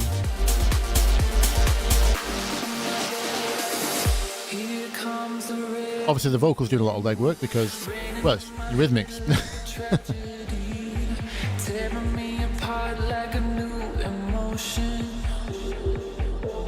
Is this a re-sing? Or is this slowed down? I don't... Anyway, the vocals, you know, it helps to have a good vocal, doesn't it?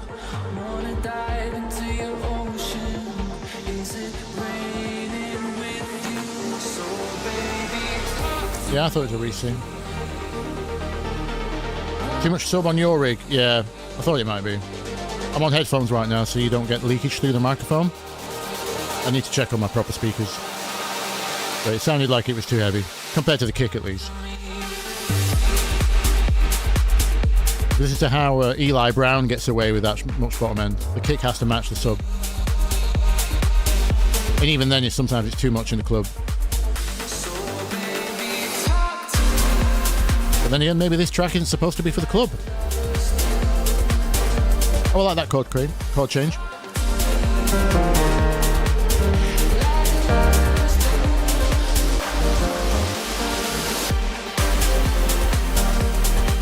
176. 471.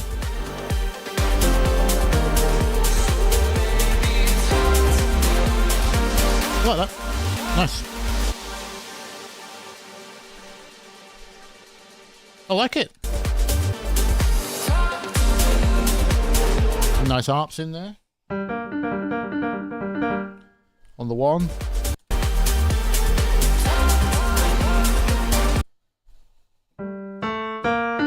Is that melody from the Eurythmics? I can't remember. I don't think so. But these aren't the same chords as the original.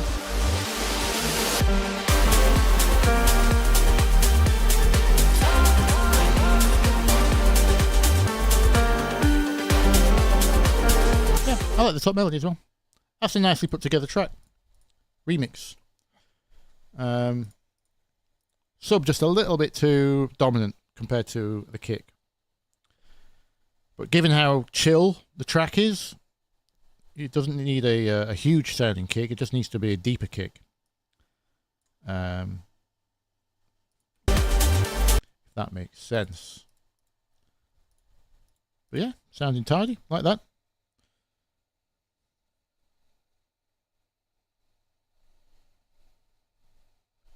Eliza Oliver, hello. There is a YouTuber synth hacker that prepared a video on layering synths, including an interesting polyphonic splitting method. I see that your ideas are unique like this. Polyphonic splitting method.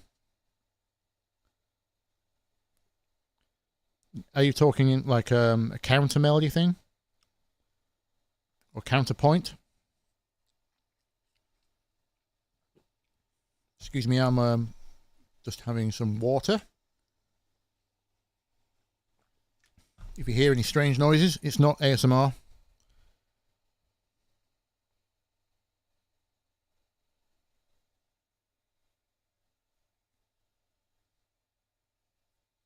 But it sounds like Synth Hacker's got it covered, right?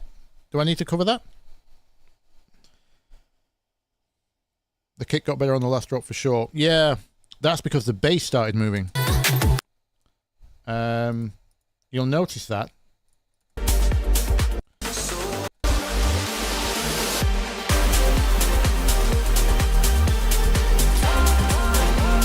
Because the bass is now following the chords.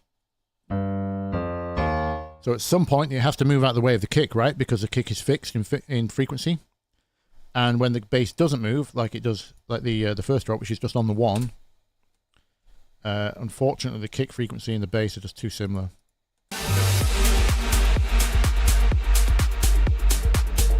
The top kind of pap, that soft kick, that's fine. It's just the fundamental frequency compared to that level of sub. That's the only thing.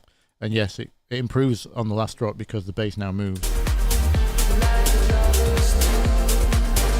But the kick hasn't changed. That's just the bass moving out of the way. So, right, who have we got now?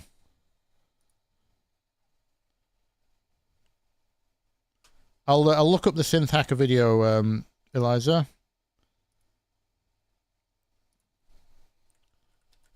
I'm always after video ideas, yes.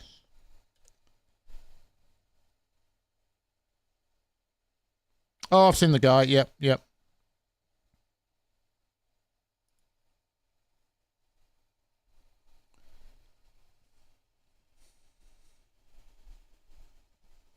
Oh, you want me to cover it in detail? As in, is it one of those tutorials that just kind of shows you way too fast without explaining it? But it sounds cool.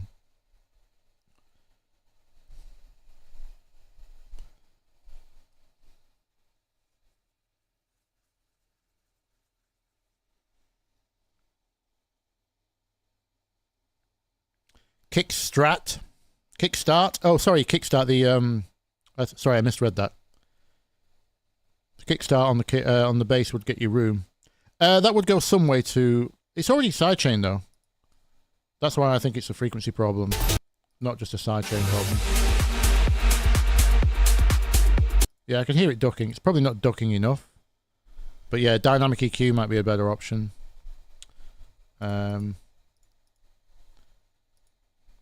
it doesn't sound like there's much more than sub frequencies to play with there. Anyway, I would improve the kick first and then work around it.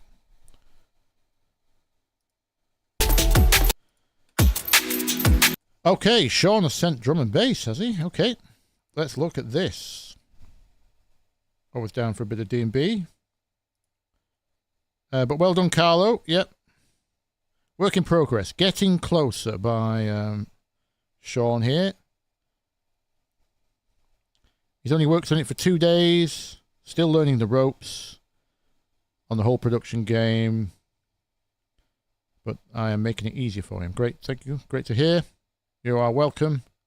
Be as critical as possible. It's the only way to learn. Great attitude. Great attitude. Right. You idiots. Is that what you mean? Critical? No. Let's have a listen. I keep doing that. I keep unsoloing.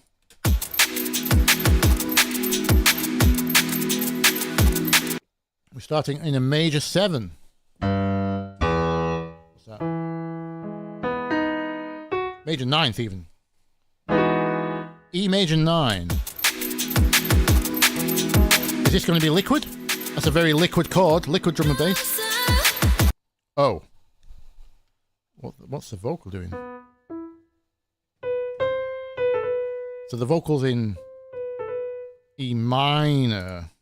And we have a... I take it this... this sounds like a sampled pad then, if the pad doesn't follow the vocal. And then she's here. Yeah, those two are in different keys. Ah, we got a clue then. Yeah, she's either in G major or E minor. So that first pad chord is kind of out. I mean, if you want to do kind of rave, what I call press and guess, where it doesn't have to match and it deliberately sounds off, then, you know, that's a vibe too. But if you don't know, those two aren't in the same key. It either sounds good to you or it doesn't.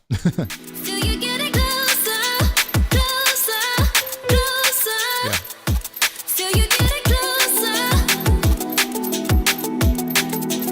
Okay, we got an app doing 1, 2, 3, 4 on.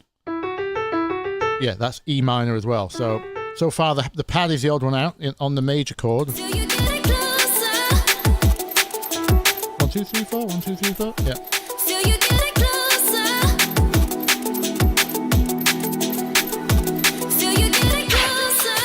Where do we go?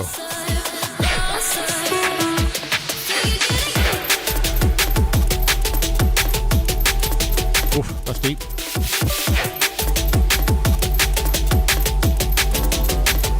We've got 1 and 3 on the bass.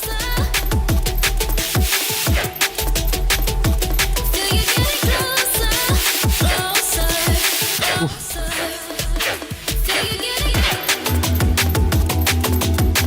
Okay, up the octave now.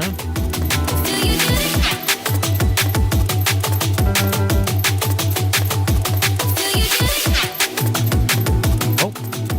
Okay, that bass note and that pad don't go.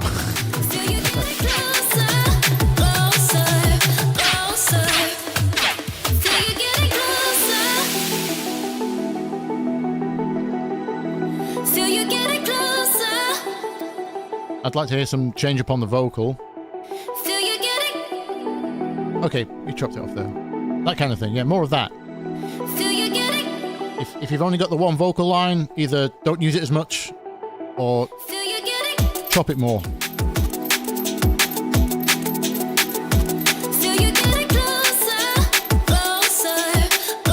Okay.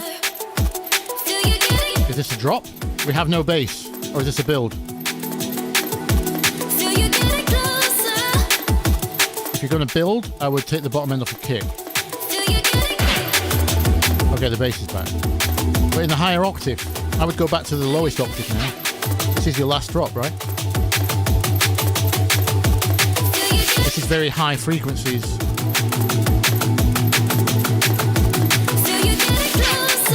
Either back those bass notes up with an extra sub octave. Okay, we end there. Yeah. That felt very bass light at the end. If this is supposed to be a build, then you want to like... obviously the track's pretty chill, right? So It's not a big drum and bass. You don't probably want a big snare or anything coming up here. Maybe a bit of white noise, gentle white noise as a riser. And I would take all the bottom out of the drums, like completely. I would do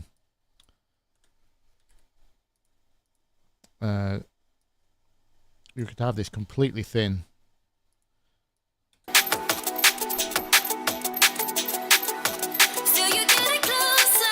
With a white noise riser like that, and then you would drop to this one with a low bass.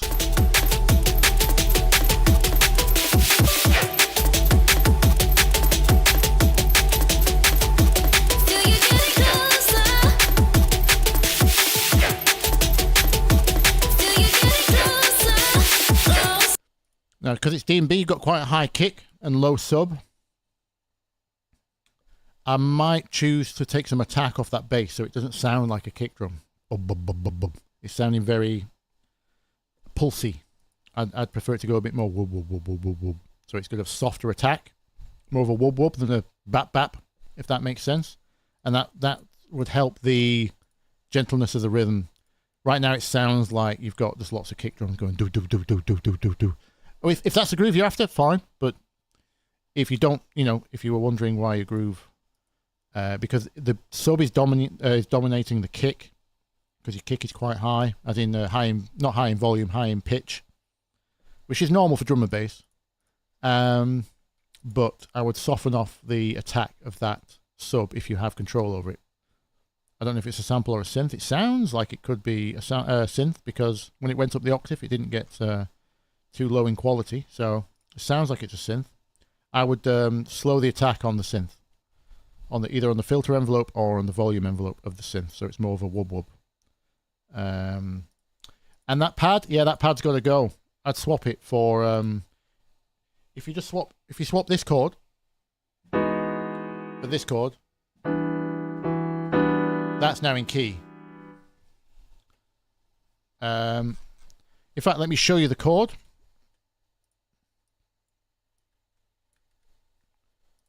Let's get a little pad going here.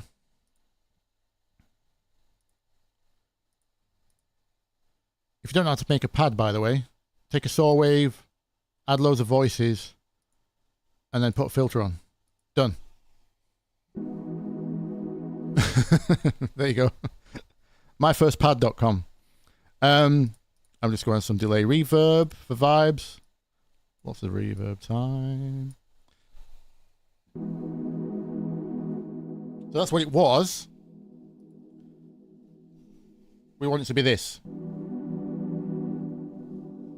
Just because of where she's singing and where that harp is. I'll show you the notes on the MIDI.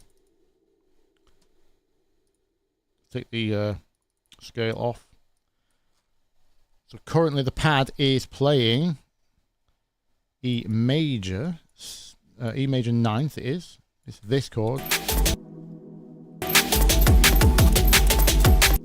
me unsolo the track a second.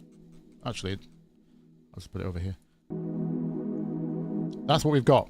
And the way you change it is you take the middle note and the other middle note. The ones in between, just put them down one. Now we're in minor. Major. Minor. Now, because the vocal is minor and the harp is minor, and your bass line is minor, your bass line's on these two notes, E and G, 1 and 3. I know it goes up to A and then C, I heard as well. Do, do, do, do. 1, 3, 4, 6, I think I heard in the bass line. But yeah, you want to be in minor for all of that.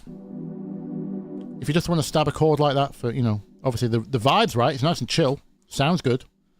I like the sound, it's probably why you picked it. I'm presuming that's a sample that you don't have control over. But the vibe's good. I would change that pad.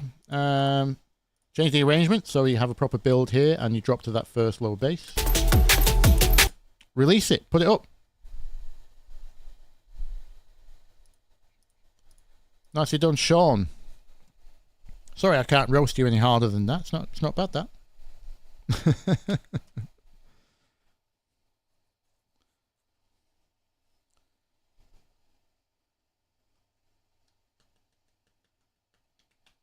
There's actually a setting you can change in span to change the speed of its reaction time. Yes.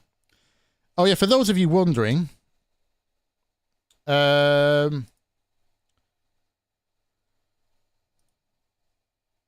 because I've forgotten, it's been that many years that I've used span.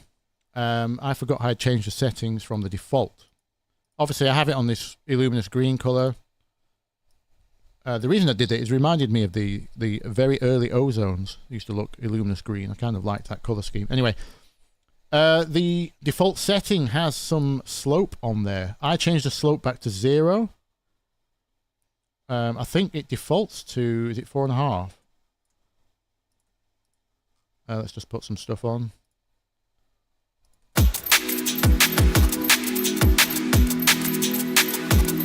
And I just don't think that looks like what I'm hearing, basically. So I thought a slope of 0 looked like what I was hearing, basically. When subs are in on a track, they always sound louder to me than the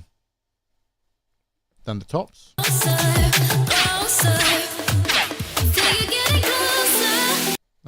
So I just basically changed it to 0. The average, I have it set to RT max, not RT average.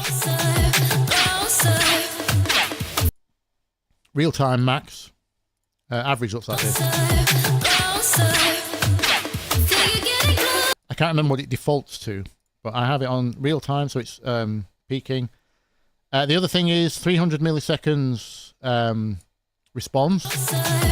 That's very similar to how old school VU meters work, 300 milliseconds. They're based on the response time of the ear, the average response time. I mean, the ear's response time is completely different to 300 milliseconds. It changes with every frequency, but 300 is kind of, again, you just adjust what you see, adjust until what you see matches what you're hearing. That's all you have to do. I don't go beyond 20 kilohertz, and I don't go below 96 decibels because most people export in 16 bits. 16 bits is 96 decibels range and 0 at the top. If you're going past 0 at the top, something's wrong. Lowest frequency 20 hertz, obviously 20 to 20. That's your, I only ever work in 44.1. You can work at higher sample rates if you want. And no overlap between the frequencies. If you're struggling to, I forgot to do this on the bass tutorial, by the way. To those of you who asked when I was judging that bass peak, and people thought it was higher than my mouse was, and that's kind of just habit because I know how to read span, having used it for so many years. You can increase the accuracy and split the spectrum even more, but the waveform gets, the display gets very choppy. See, it's very accurate now, but you're down to like 15 frames a second, which doesn't look very smooth. But if you need super accurate bass, you can up this block size. I leave it on 4000. If you're on a weaker CPU, you might need to lower it just for most of the time. But whenever you need to get down to the nitty gritty in the low frequencies, you can turn up that block size. But mostly it's 0 slope, 300 milliseconds.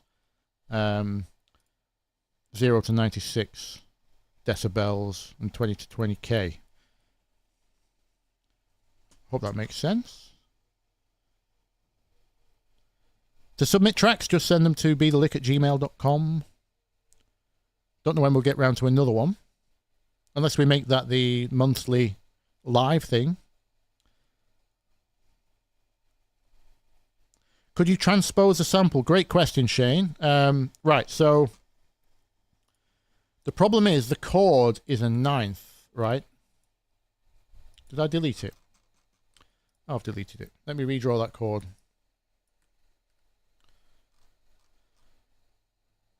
So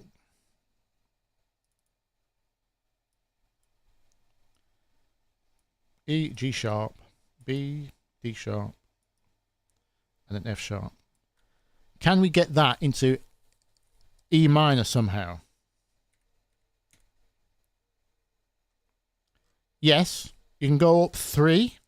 You'll end up with a G major 9th.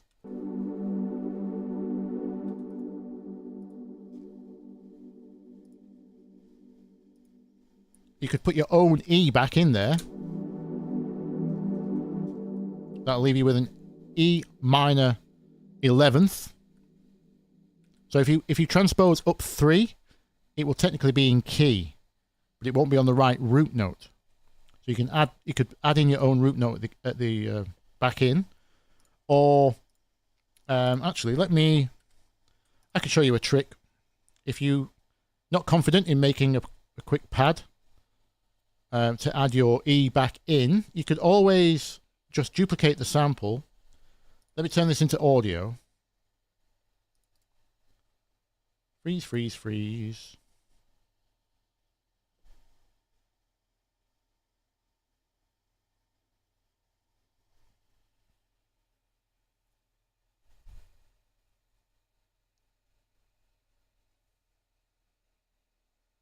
Binary Solo, we've done yours. You'll have to watch the VOD. Yeah, I went through in the order that they were just... I did try to check if people are in the chat, but... Yeah, I've done yours. It's on the VOD. Wild Behaviour is there as well. Oh, we've done yours too. You'll have to check the VOD after this to see what I said. Right, let me show you what to do with this pad while we're here.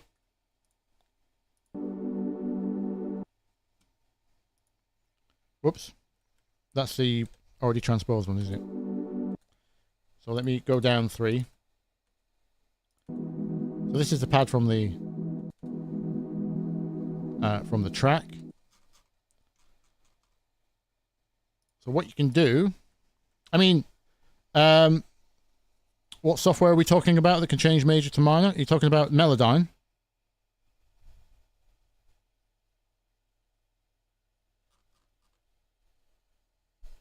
Andrew?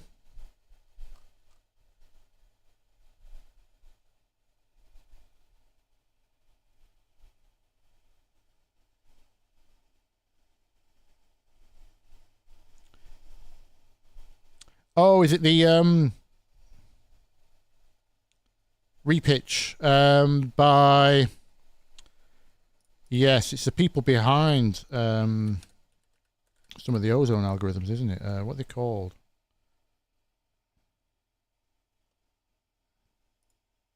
Synchro Arts. Bthelick at gmail.com. Scribbles. Yeah, repitch is just like Melodyne, yeah. Yeah. It's hit and miss depending on the harmonic content of the track. Might sound a bit wobbly. Trying to force... because you've always got this problem with what's called formants, which is a harmonic structure of sounds. To be able to adjust notes inside of other notes requires messing with formants, so it becomes kind of unnatural sounding. You get lots of artifacts. Some software does it better than others, but I don't think I've heard repitch do it. But regardless, the fundamental technology is well, it's difficult. So, but here's a quick way of doing it. So we just take 2 of this pad, duplicate. So we move 1 up 3 because that's now in scale. And I'm just going to filter the bottom one so we only have the bottom notes. You take a nice steep low pass filter. You can see on there.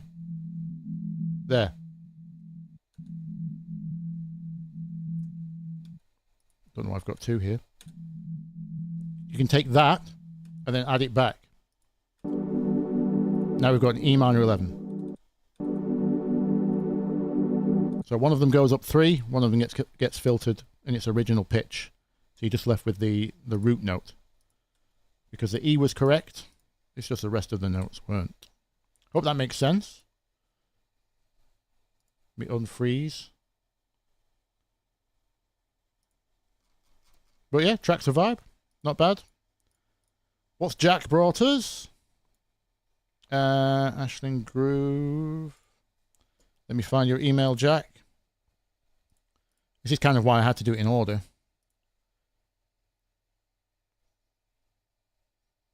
Jack as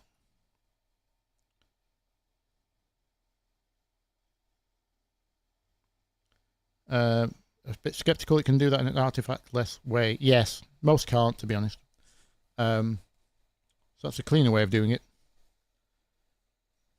It requires your knowledge of harmony, is the other problem. I suppose repitch does as well. You would have to recognize in the first place that that was my major versus minor. Not easy to do when your ears, your ears are still learning. Right, Jack has no message in the email. Let's just listen to what he has sent. We have organ bass, chords 1, 6, 7, 4. In what key? I need my piano back.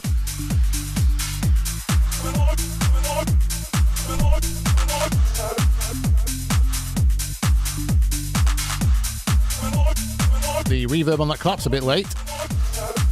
Don't know if that's on purpose, but that's changing the groove a lot. Oh, we've got piano.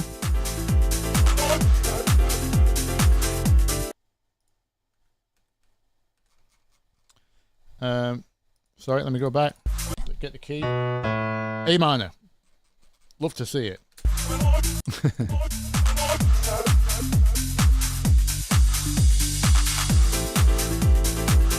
Classic 90s A minor 7 bounce.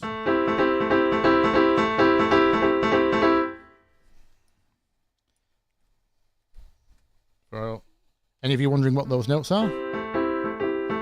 It's just A minor, A, C, and E. Add your 7th on top, bounce between the root and the upper chord like that. Classic. Ooh. Oh, okay.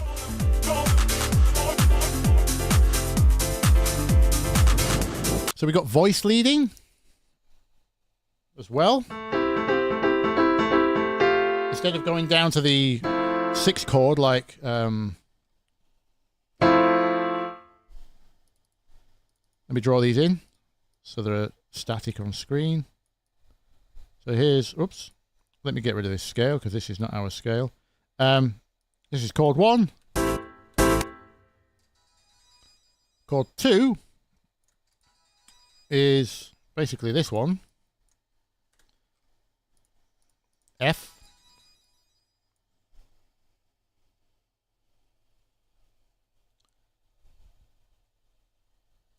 Sorry, just muting my phone. That's everyone's tracks coming through, I think. Thank you, everyone, for submitting tracks. Let me just go to Do Not Disturb. I forget to do this every live stream, don't I? Apologies. So unprofessional. Right, where was I? Chords. So it's a 1, 6 to start with. But instead of just doing this and then this, instead of going down, what Jack has done is just moved this E up to the F here. Now we've got an F chord with an added 9. But this inversion, obviously the bass is going down to F, the organ bass. So this is what's going on underneath. Then, sorry, it's on every 2 bars, isn't it? But I like that. Nice. Because then you get this little melody going up to there, and then as far as I can tell, it's going what we call voice leading. There's melody within the chord, basically. I heard a little no, no, no, no, no. Let's get back to that piano.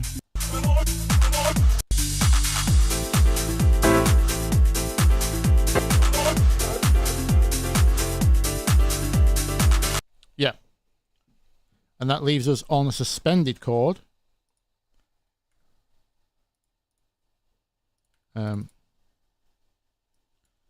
Let's just duplicate. So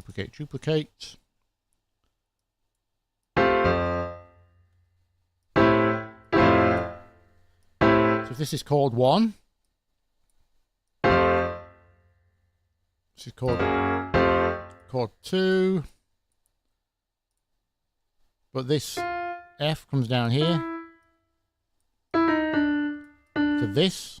As far as I can tell, this is chord 3.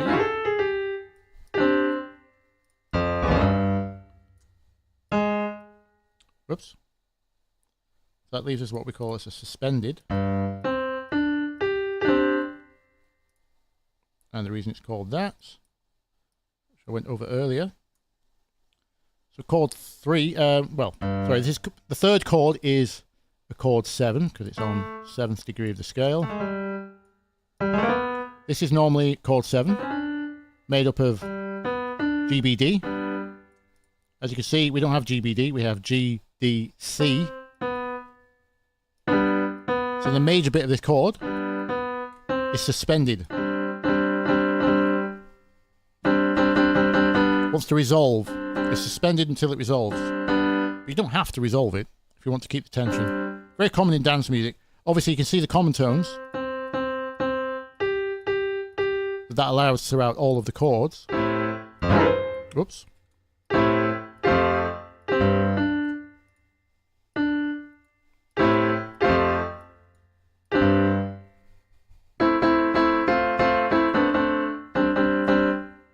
Okay. Hopefully that makes a little bit of sense. Yeah, this is the opposite of a roast right now. Hello, Dolly. Hello. Ouch, good morning. Where is morning right now?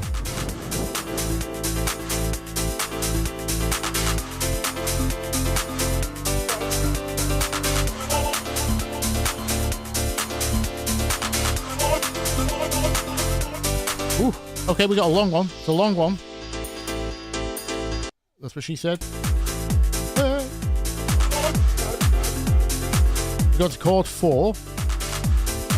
Okay. Yeah, so the last one is chord 4, which is basically chord 1 over note 4, just forced, for want of a better word. Because if you look at what happens to chord 4, if we just make the chord here, this would be chord 4 normal, the normal triad. If you just build up your 7ths and 9ths, this would just make chord 4 11, 11th. 1, 3, 5, 7, 9, 11. So that makes a legit chord 4 just by playing chord 1 over the bass note of 4. Again, keeping that right hand not too far from itself.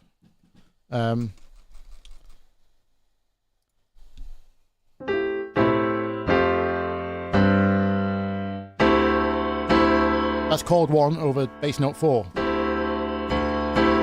Sounds cool, right? It just makes chord 4 11th. Then where do we go?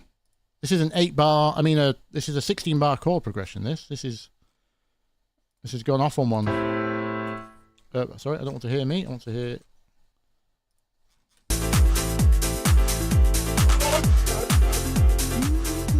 Yep. So there's our 4. The 1 over it.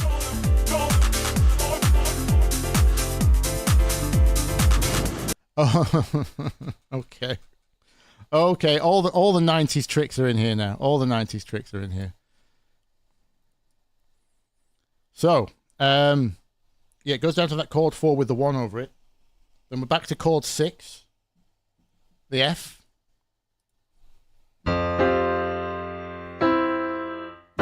Instead of doing chord 7 with the suspended, like here, it's now chord 6 with a bass of 7 forced under it. Which sounds like that. Very 90s thing to do. If you know Someday, right? That's the same thing. That's 6 with 7 in the bass. So he's finished on, Jack's finished on that chord. So it's an F chord with a G in the bass, basically. Very, very 90s. You don't really hear that too often these days, unless someone's obviously mimicking the 90s. So yeah, I like that. All the tricks are in there. We've got the bouncy do-da, do-da, do-da, do-da, do-da, the classic 90s rhythm.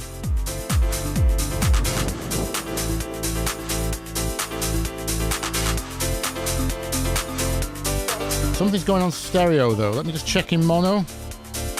I need to roast this.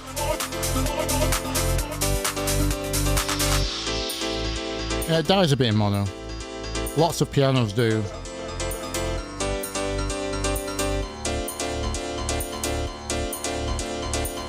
Although it doesn't sound like it's lost phase. Just volume. So I would say it's too wide in the stereo. If you want to fix that quickly, Voxengo does a great plugin called MSED.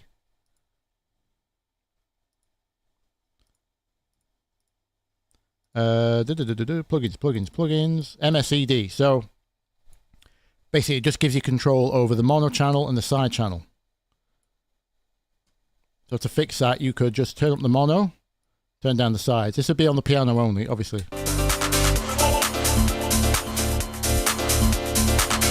And then when you check in mono, it only has to be like 2 dB, 3 dB, something like that. And that would fix it. And then when you check in mono, it doesn't collapse so hard. The sound has to be strong in mono in the first place though. Some pianos you fold to mono and they just become mush, in which case you need to either get a different piano or just use one side of it as the mono. Right, what else we got? So that's the only bit of roasting so far. I love the chord progression, love the 90s. The mix is a little bit, I mean, that part width is part of the problem. I would say the piano is too quiet compared to the drums and the bass.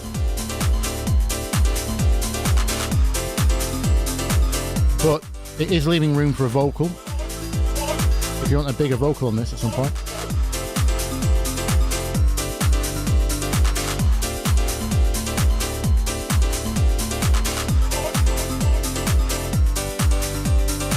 Okay, we've got some different chord 7s going on there. That one was the normal suspended. It wasn't the someday chord.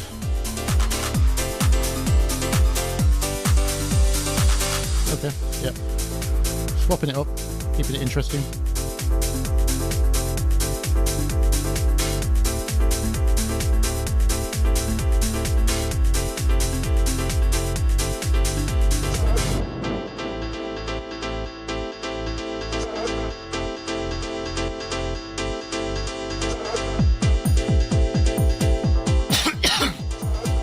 Excuse me.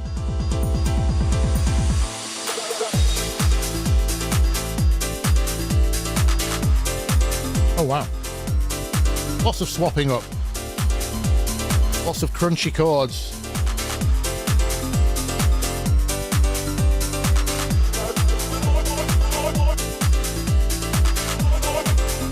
Yeah, so if you ever saw my video on the one chord trick, that's effectively what's going on here. If you just take your normal, the way Jack's swapping it up and adding all those crunchies is just, instead of taking the one chord, we're just messing with the 3 note here. Oops. So making suspended like this. This is a suspended 4th because this is note 4. And suspended seconds. What we call the classic one chord trick. And that sounds like this.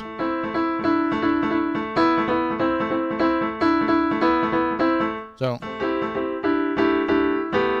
just playing around with different suspendeds, and obviously he's playing with the that note 6 from the second chord in the progression. Basically, he's making melodies inside of the chord. Just keep it interesting because obviously there's not really a lot else happening. We've got a little vocal, dub vocal here and there.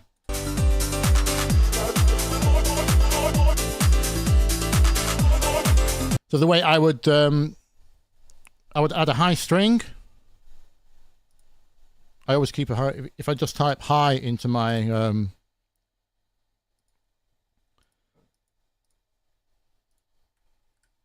thing here, I've always got one ready to go.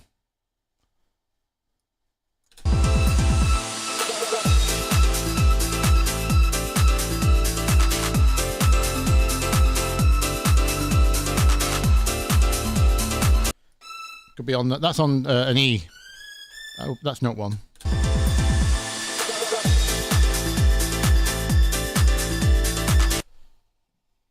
You could. Why am I not playing? Auto.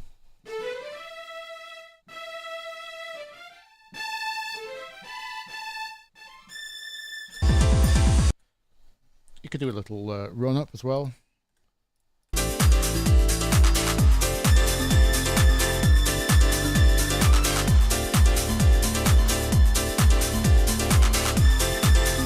That kind of thing.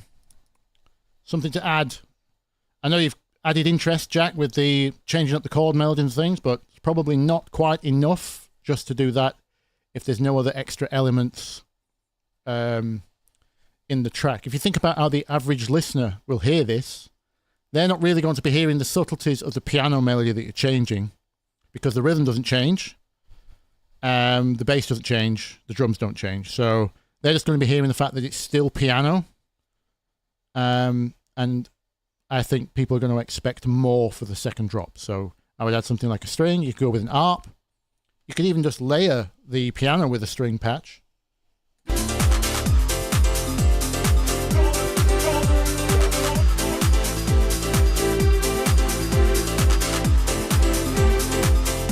You know, that kind of thing. But yeah, something needs to change in the arrangement, but the core, I like the groove, I like the piano line, I like the chord progression. You just need to add some elements. Could be an ARP, could be strings, could be a string layer to the piano. New vocal, even just a held vocal. On, you know, taking whatever the string would do normally, you could do it on a vocal. Something like that. So, yeah, not much of a roast, was it?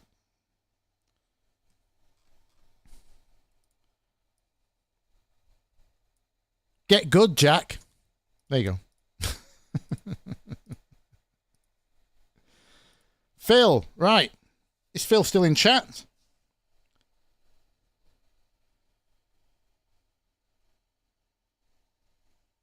Right here. Right, James just wants right here, right now on every track. It is a classic sample.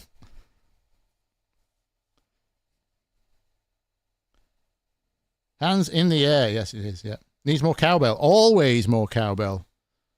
Always more cowbell.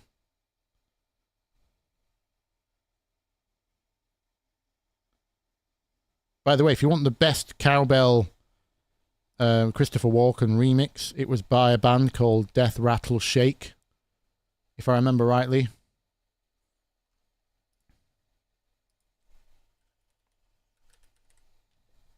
Death Ray Shake, there we go. Cowbell. It used the full SNL skit in there. That's right. I make gold records. You have got what appears to be a dynamite sound.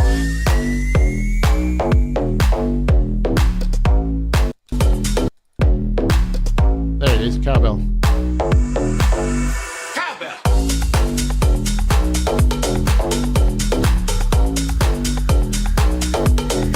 It just escalates. Great track. That's me copyright struck. And we almost got away with it, didn't we? I forgot this was all original music stream. Never mind. There goes the revenue for this week. Right, Phil, what have we got? You gotta take.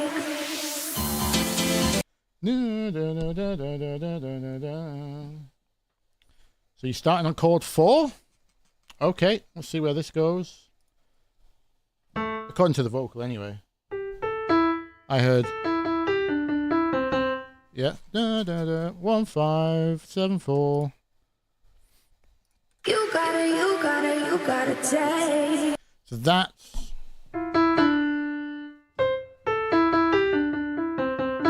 she's landing on note 4, so this could be D minor or A minor, and we're starting on D minor. Okay.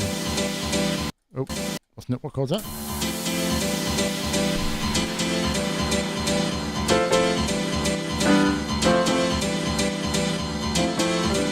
Oh, okay.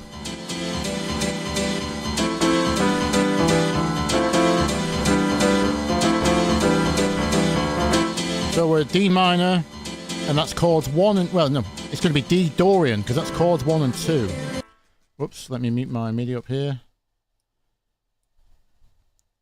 So notes 1 and 2 in Dorian, D Dorian, or you could say this is chords 4 and 5 in A minor, just never going back to A itself.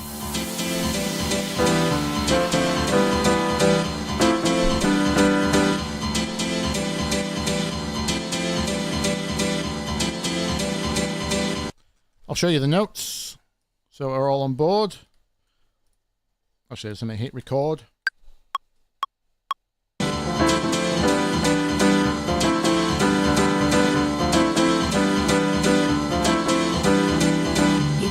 Something like that. So we've got this is our chord.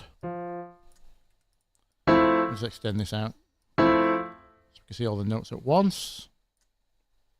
So D, there's your D triad, minor. So it's a D ninth.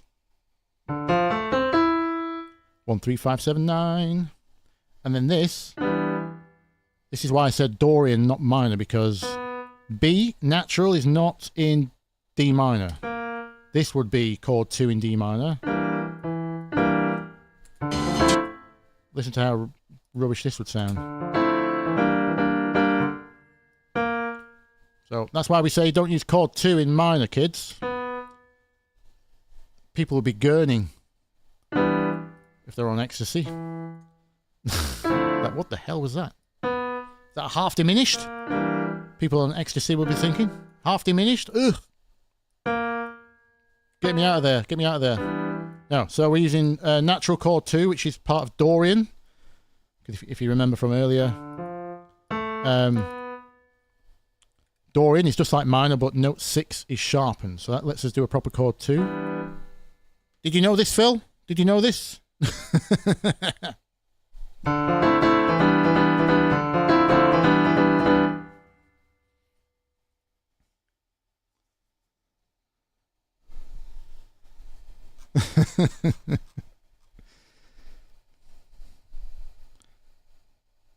I have echo on everything. Hard to hear me now. Oh, there's something changed. Anyone else getting that? Am I echoing? Are these notes single?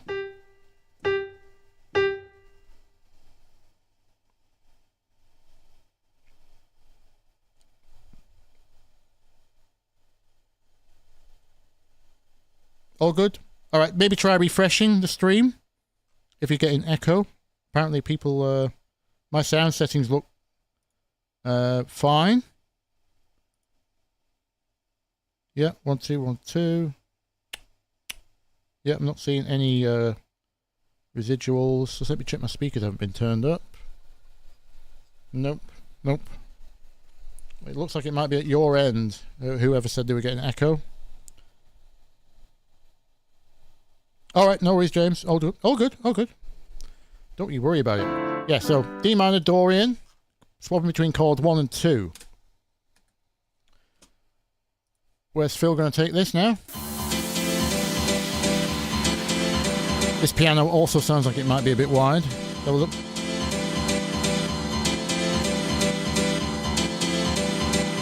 Oof, close.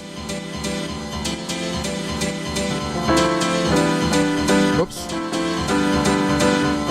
Can you mute me?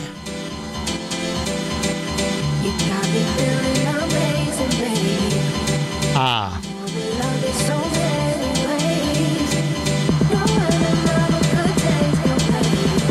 Okay. First problem, Phil. I can kind of see why you've done it, but don't. You've the melody note, which is the 9th of the chord. Right? These two notes that go up and down. You've put the bass on it at the same time that the vocal comes in.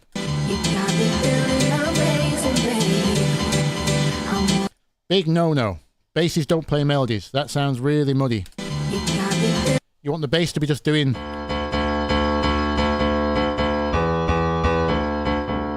just playing that 1 and 2. If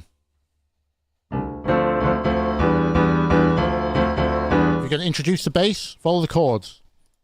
And probably don't introduce it at the same time as the vocal.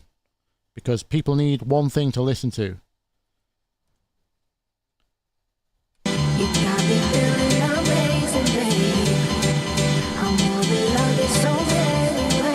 I'm hearing lots of compression.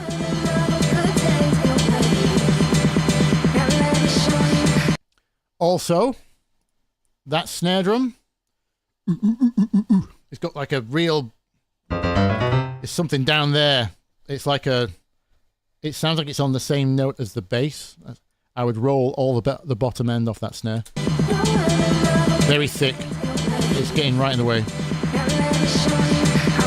Too much of a pitch to it. Okay, but build's good, other than that.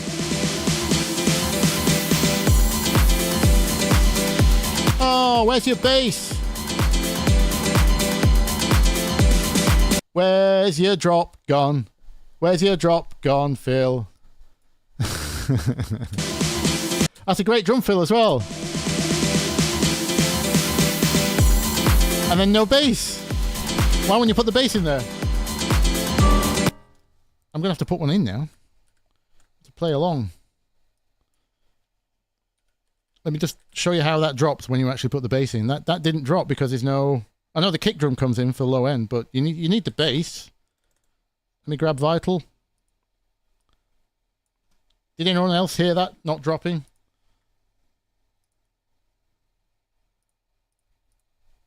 You know me, I'm just going to take a saw wave under a filter.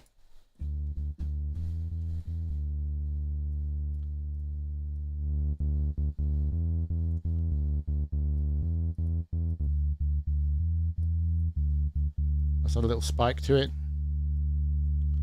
Do-do-do-do. Something like that. That'll do for now. You'll have to forgive my timing because the stream's a little bit delayed. But let's see if we can pull this off.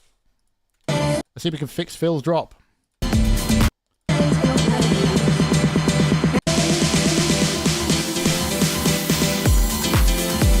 Oh, it's not working. 1 second.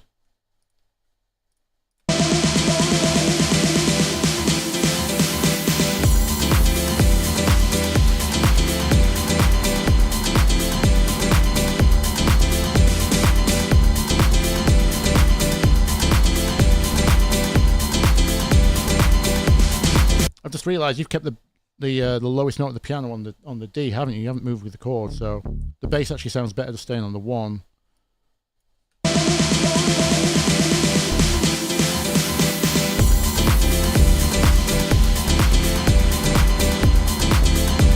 As opposed to moving.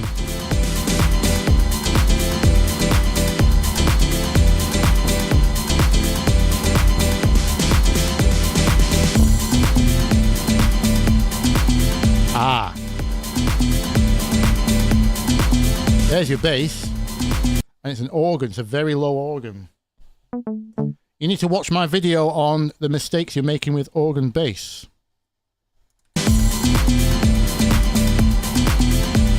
Because unfortunately, organs play extra notes, don't they? You're not just getting the D, you're getting an A there. You're getting this kind of thing. Whatever that rhythm is. Excuse me. You're getting that. You're not actually just getting the D. So you're gonna need to play your add a sub to your organ and play the organ up 1 octave to get this muddy harmonic out of the way. That's really mucky down there. Really, that's going to mud your bass up. Also, the bass isn't following the piano. It's following the rhythm of the piano, but it's not following the chord. You move back down to D when your chord goes up to E, which is sounding a little bit disjointed. Just sounding a bit off.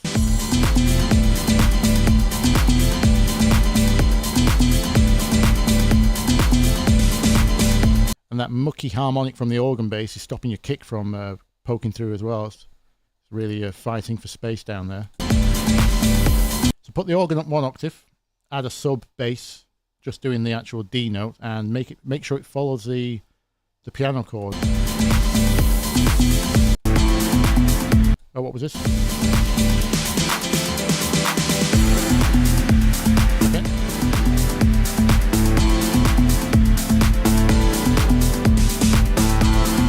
Oh, we got acid? Acid sound, okay. Fair enough. Different. I don't mind it. But the organ's still a problem.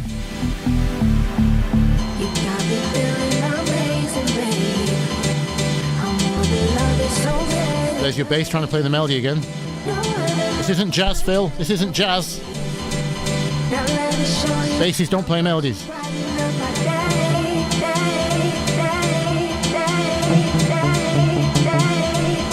No. Put it down there.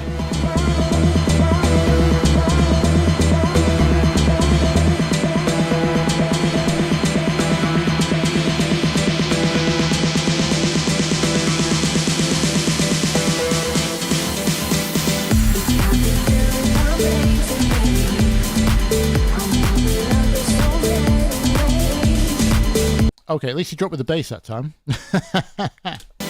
I wouldn't have dropped with the vocal though. I know what you're trying to do, but that vocal does not have the energy for that build. That vocal sounds like a verse vocal. So that I would just leave that vocal in the breaks. And then you need to find a much higher energy vocal if you're going to drop with a vocal. You don't have to drop with a vocal at all. I probably wouldn't. Certainly not that one though. Hopefully you can hear that vocal's just too calm after that big snare roll. If you didn't build so heavy, you might get away with less on the drop, but because that snare is so brash, and I quite like it. I like the way it filters up and all the noise of the snare comes out, and that's giving you a good build. But that vocal does not deserve to be in that drop. It's not got enough energy. Melody's fine. Dude, well, it's fine for a verse vocal, but not a drop vocal. And again, I want to hear that bass on playing the actual piano chords, not doing its own thing. It sounds too messy. The piano line's good though. I like it. It reminds me of some Tool Room stuff. You know, I've seen Mark Knight do piano lines like that. Just going between the two chords is fine. You can roll that, no problem. It's got a vibe. The piano sounds fine. Maybe a bit too much reverb, but that's just personal preference. Something's heavily compressed though. Can you hear that sucking? Yeah. I don't like it. Take the compressor off. Get rid. Yeah, the fill's good in it, James. Yeah. The snare rise, brilliant. Philly's here. There we go.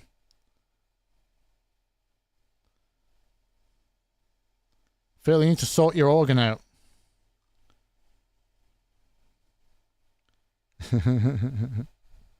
Yeah, like OTT is going nuts on the piano. It does sound like OTT actually. Did you put OTT on your piano, Phil? Admit it. Come on. It sounds like it's got upward compression on it. Upward expansion, would it be? Reverse compression, basically. It's bringing up all the reverb in the gaps.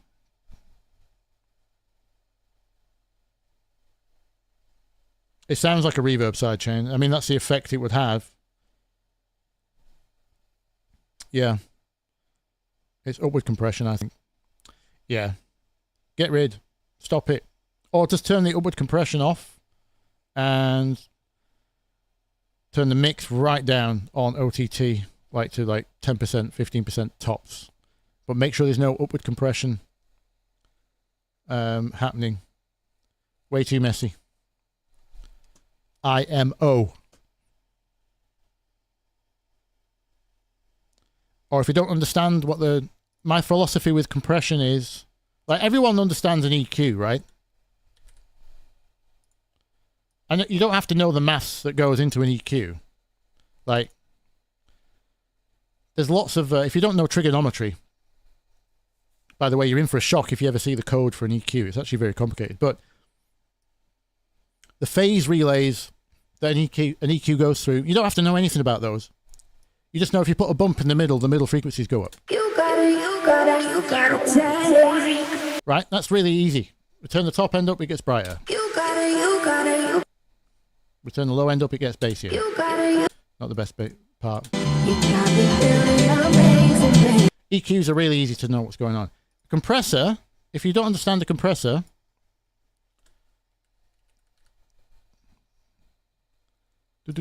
I can't spell compressor. Is the problem here? If you don't know threshold, ratio, attack, release, and all the in-betweens like knee, look ahead, gain, reduction, RMS, peak detection, feed forward, feedback, what else is there? There's loads of stuff. Opto, FET, compressors, program dependent release settings. If you don't know any of that, just don't touch it. Don't use them. That's the solution. If you don't understand what you're putting on the track, just don't use it. Because I know you put the this isn't just to you, Phil, by the way. Everyone does this. I've seen people do this 10, 15 years into their career, but sorry, that's my that squeaking's my pop shield. Yeah, I see people just throw stuff on all the time, and just because it gets louder, they assume it's better, and it's such an easy trick to fall for.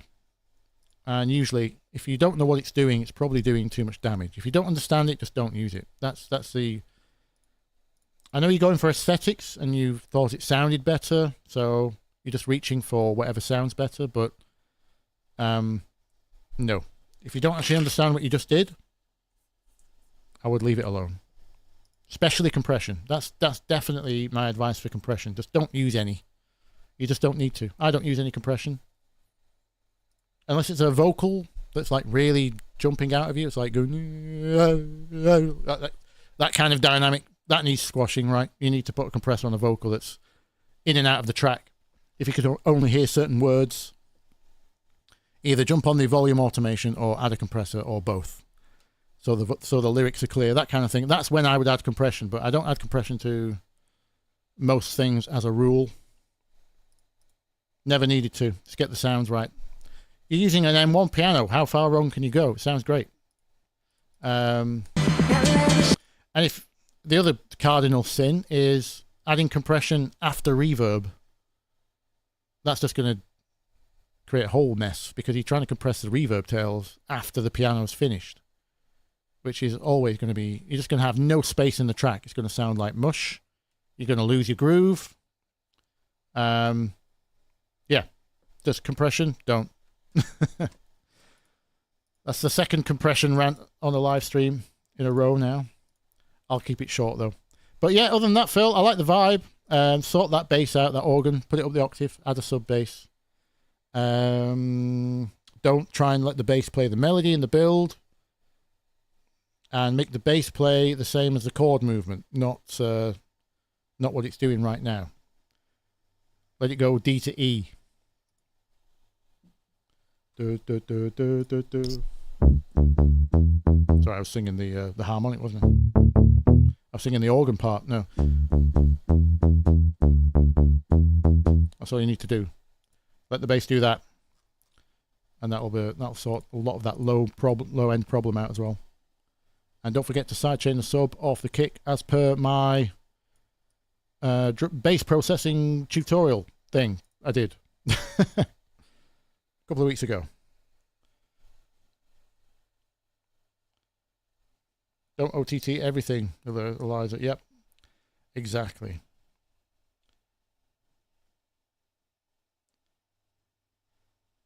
But yeah, man, like you say, you've only been going a year. Although this is a roast, so there's your roast. Sort it out, mate. Right. Thomas. I need to check one thing.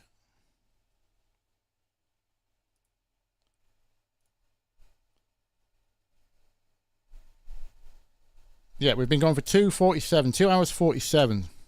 Just enough to squeeze Thomas in. Let's have a look at what Thomas sent. Mr. Cho Music. I presume it's pronounced Cho. T-H-O Music. Cho. Nothing in the email. Just thank you for giving this a listen. So this is Cho Music with Like a Fool.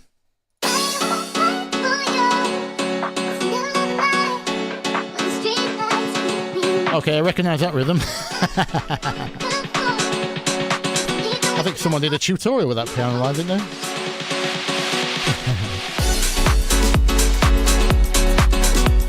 Oof, that's a deep sub bass.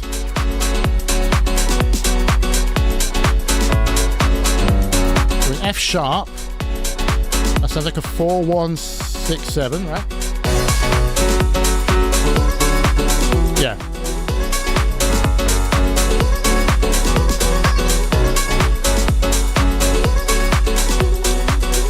Okay, so first thing for Thomas, that bass, I can hear the sub, but it's really, as in, I don't mean low in volume, it's very low in pitch.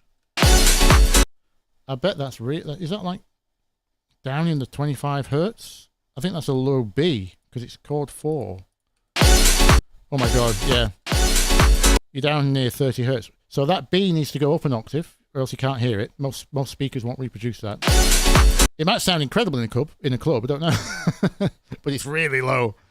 The fact we've got a vocal on here means I think you want radio play as well. So a sub this low with no bass above it, because I can't hear an upper bass. So I can't detect the bass notes on smaller speakers. Most people, if you play this on radio, it just sounds like there's a big hole in the bottom. You need to fill that hole. Again, just throw a bass in on an octave maybe, but where's my bass sound here?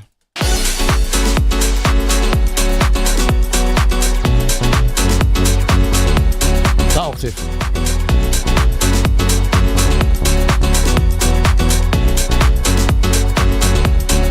There's a gap there. In fact, you can see it on the spectrum.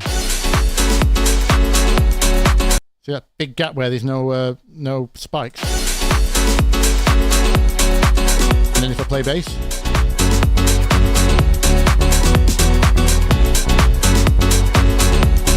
the sub's great, apart from that lowest note, but you need the sub, but there's just this gulf between, there's just too much space between the sub and the piano.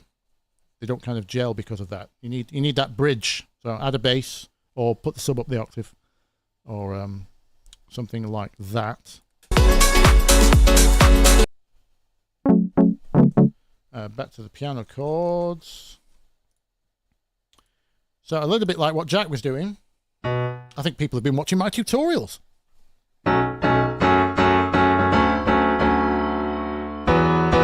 Sounds like that.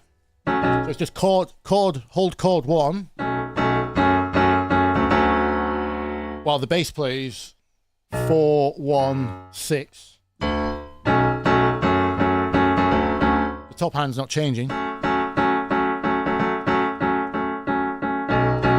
adding note 4 gives us chord 4 9th. Then we go back to 1.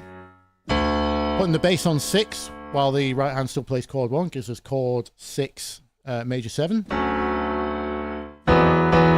And then I think I've heard a suspended second on chord 7. because of the common tone.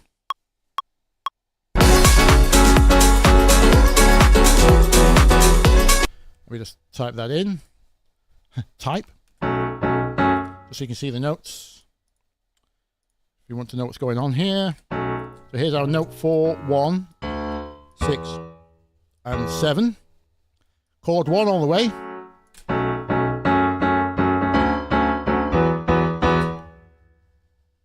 Until we get to chord 7.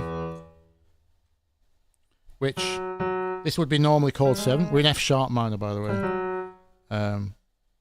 Throw that on just for reference. For those of you still not familiar with it. But normally, chord 7 would be this. And Thomas has chosen to keep this common tone, which gives us this suspended second chord. That's pretty cool. I like that. Good riff.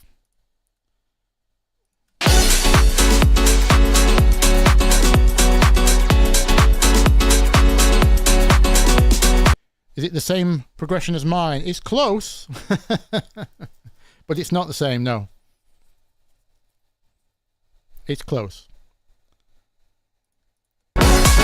Which is fine. It's fine. It's good. If you're not confident enough to kind of change it, like, obviously what Thomas has done is taken my tutorial and swapped a couple of notes around. And maybe Thomas tried to change it more than this and it didn't sound good. So we kind of left it here, and that's absolutely fine. If you can't take it beyond, if you don't understand more than what's in front of you, and just playing around with my notes kind of got you this far, that's still fine, right? You're still learning bit by bit. Let me mute me.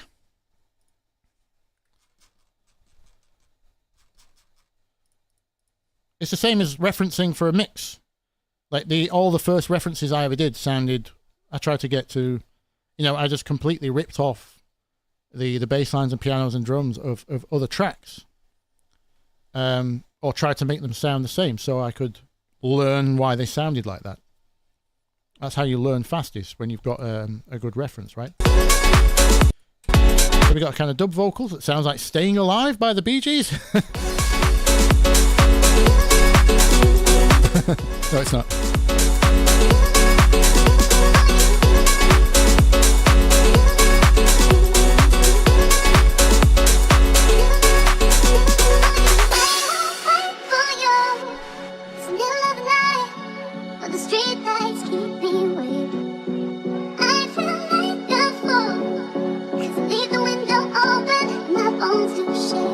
I'd put a little bit of reverb on that vocal. The echo is good, but it sounds a little bit kind of in a weird space when it's left exposed in that break there.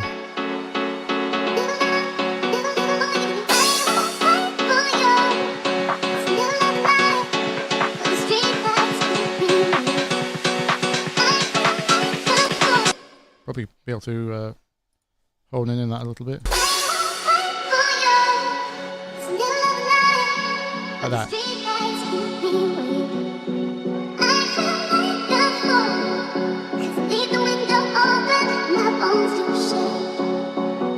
Because you're in a break, right? So it's fine to be a bit washed out.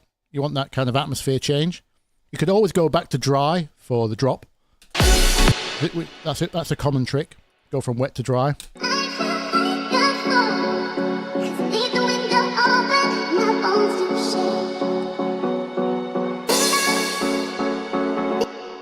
And don't be afraid to send to a delay on certain words as well.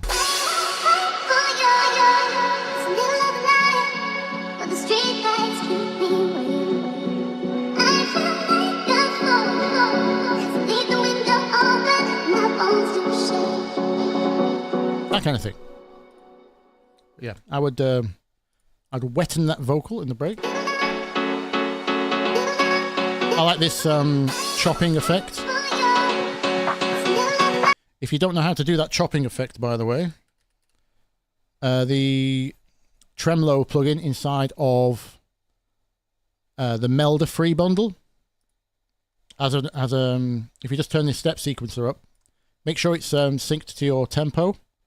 This won't be synced to this track because I've not got it in time, but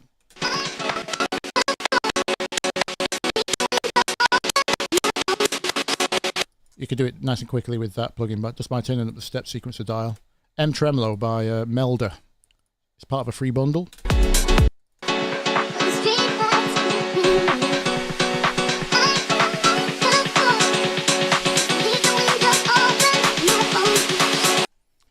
Alex, hello. I have a demo that might be collabed with Becky Hill. Wow.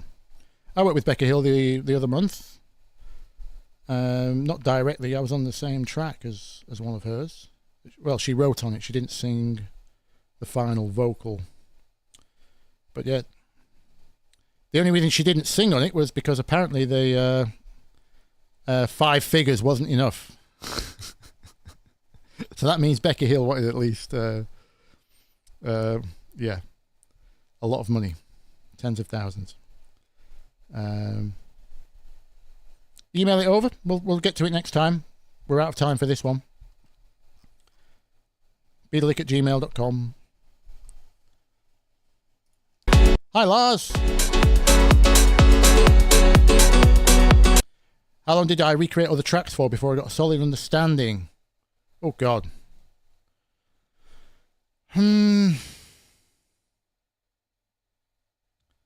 Well, for a total time now would be 32 years. Because when I was at 11, my next door neighbor had like a toy keyboard, a really terrible Yamaha thing. But he showed me how to play the first chords of Elton John's Song for Guy, it was called. See if I can still remember him. Hang on. This is the first thing I ever learned on piano. It's in a major key, isn't it?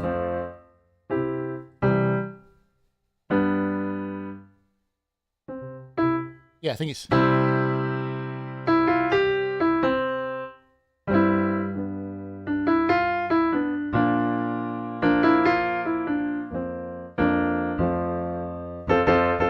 something like that. That's Elton John's Song for Guy. That was the first thing I ever learned. And he taught me that on this tiny toy piano with tiny keys. And that was me transfixed ever since the age of 11. Then my parents got me a slightly bigger keyboard. We were allowed to get them through our school for some kind of discount. Yamaha PSS 795 was the model. I will never forget it. Grey thing with speakers. Again, small keys, but I just spent the next 5 years trying to figure out every melody I heard on the radio, note by note. Recorded it onto tape. Press play on the tape, press stop on the tape, just to get the first note. And then just did this until I found the note. Did that for every single note of every melody on the radio.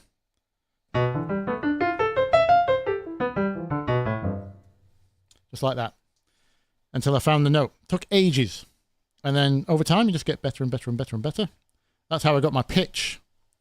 By the time I was 17, I could hear a melody and play it. I could hear a melody once and play it on either piano or guitar. So it took about 5 years to get my pitch pretty down. But bear in mind that was with tape. Oof, can you hear that? That's the rain on my skylight. 1 second.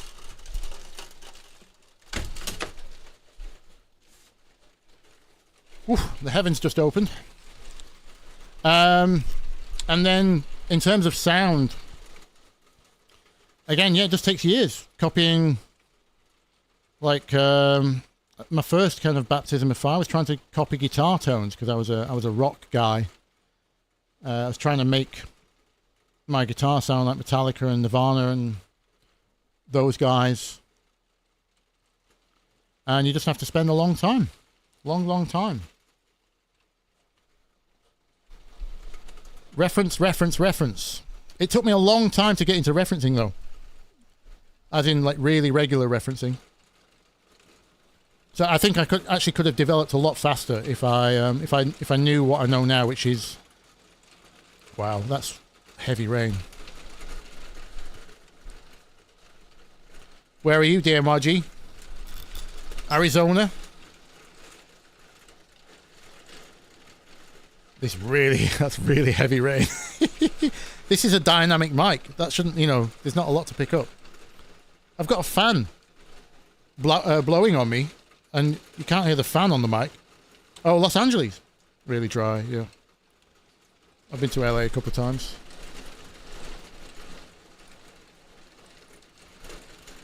Warner Music flew me out to LA to try and write with an artist.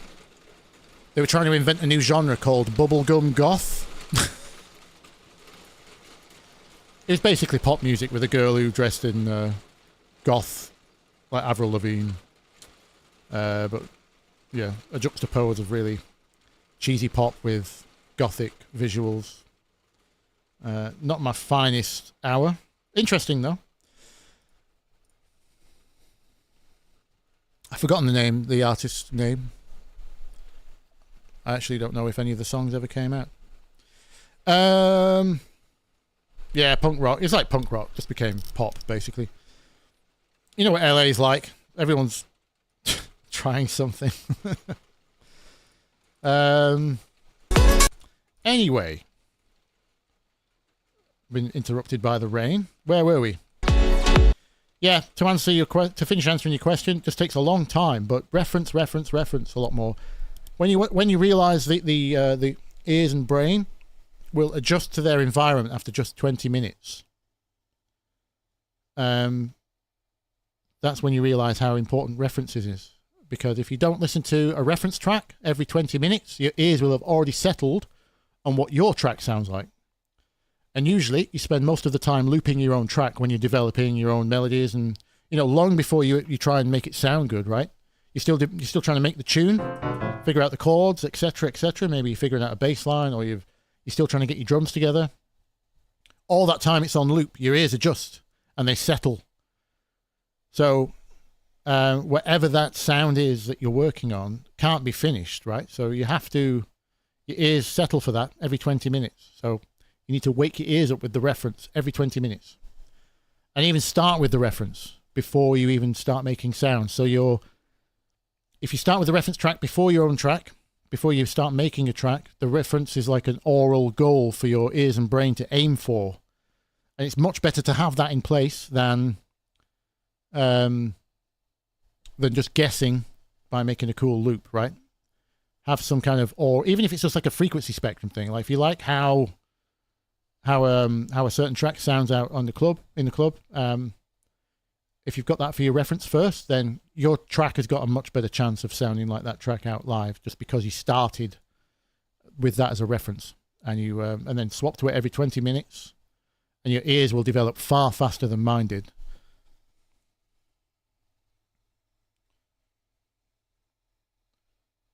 Yep, just email to bthelick@gmail.com. We'll see. We'll have to do another one of these. I'll take it, because lots of people have asked if they can send in tracks. Let me reiterate my thoughts from earlier, though. My opinion is useless. Absolutely useless.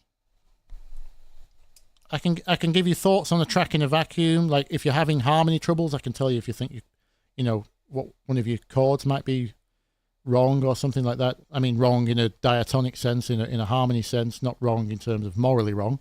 You could do what you like. There's no rules. But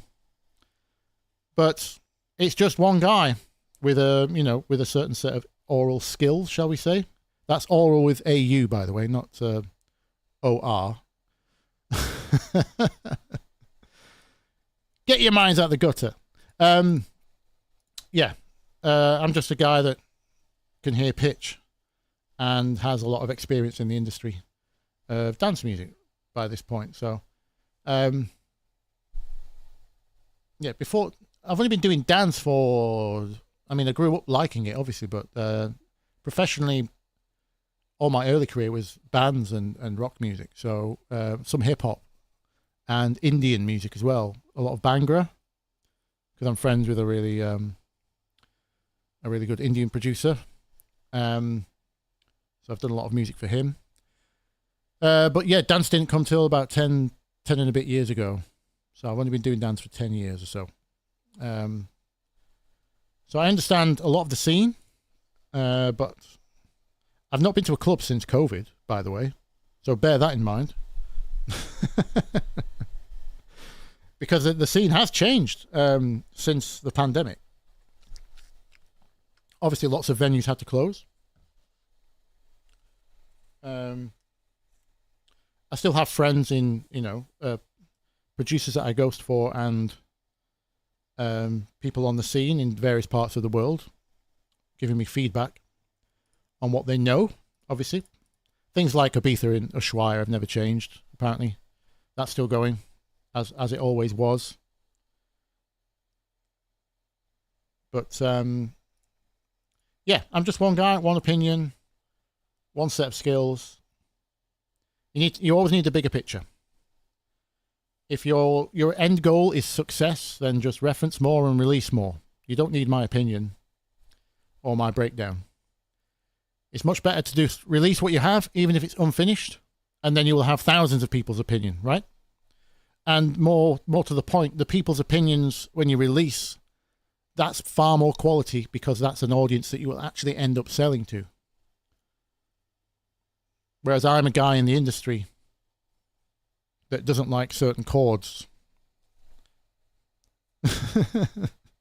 Like if you send me a track in a major key, this is one of my like things that I suffer from.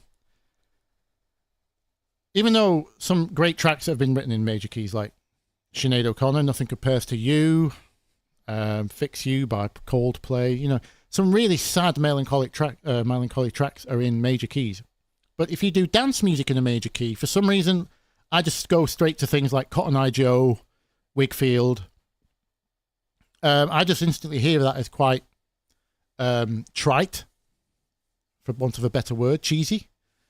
So I have this aversion to major as a key, unless it's like a super summer track. By the way, if you want to do summer, like, the new Jamie Jones track, it's just called 1 and 4. Both are major ninths.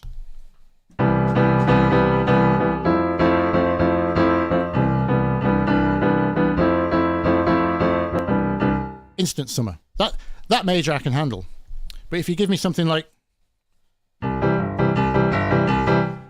with a donk in it and it's major, then instantly in my mind, I'm just, I'm going to have a lower opinion of that track because I'm biased, because I probably grew up on too much miserable rock music for too long. So, and also I never did ecstasy when I was younger, which is a massive factor. I mean, some rave is all major, right?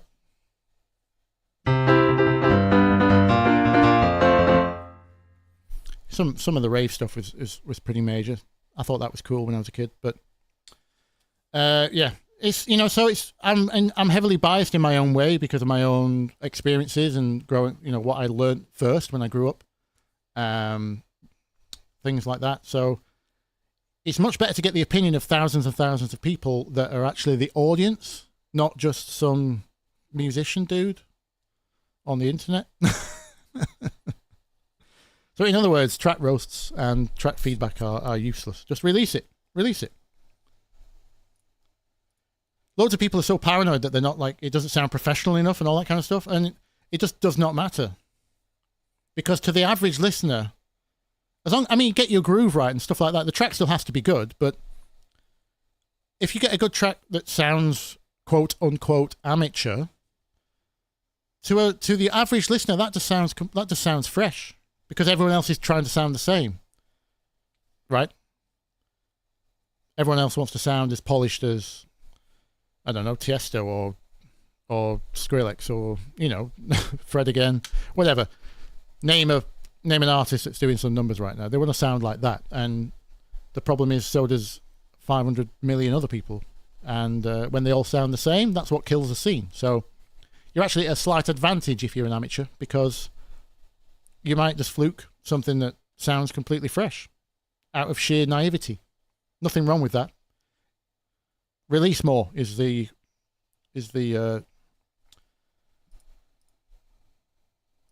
lesson.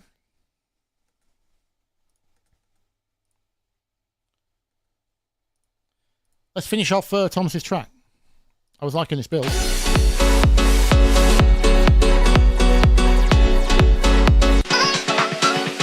Okay, so we've done kick and bass drop, hands in the air moment.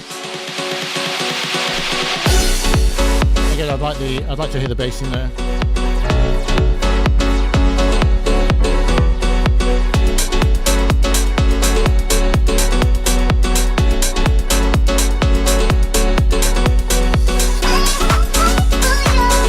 Some rhythmic problems with that sidechain on the background vocal.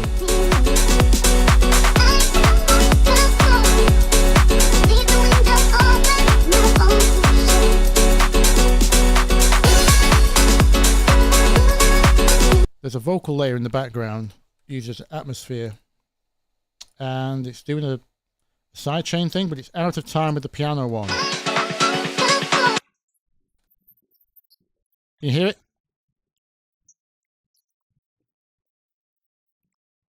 That one. That's messing with the groove a little bit. Might want to double check if you've used a volume envelope thing like STFU or Kickstart, then that needs to be in line with the piano one.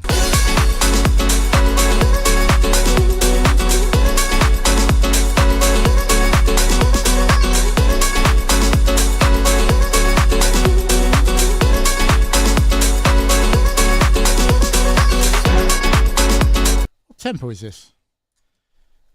I think it could go up a couple of BPM as well, because the vocal isn't very active, and you don't have any other elements adding pace.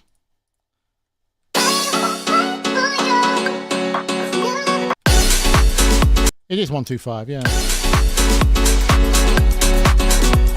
Thought it sounded like a 125. You could do a 126, 127, 128 on this.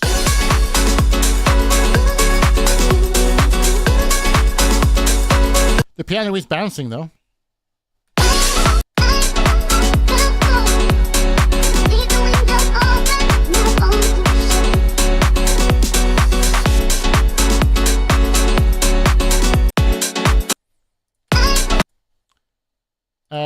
Final drop, far too long.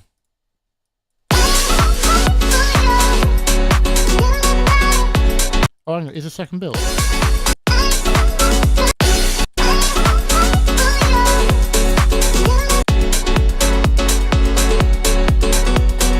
Yeah, this build.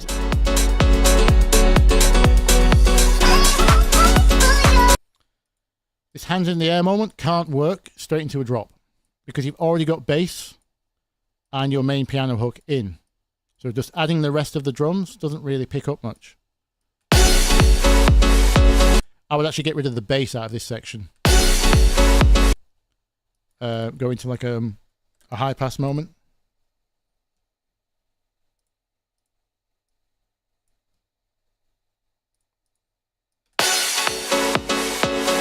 Take the bottom end off the kick, remove the bass.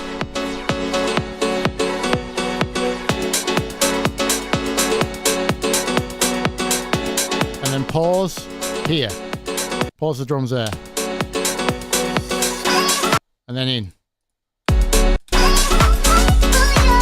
With a crash cymbal. Maybe a little clap fill or something.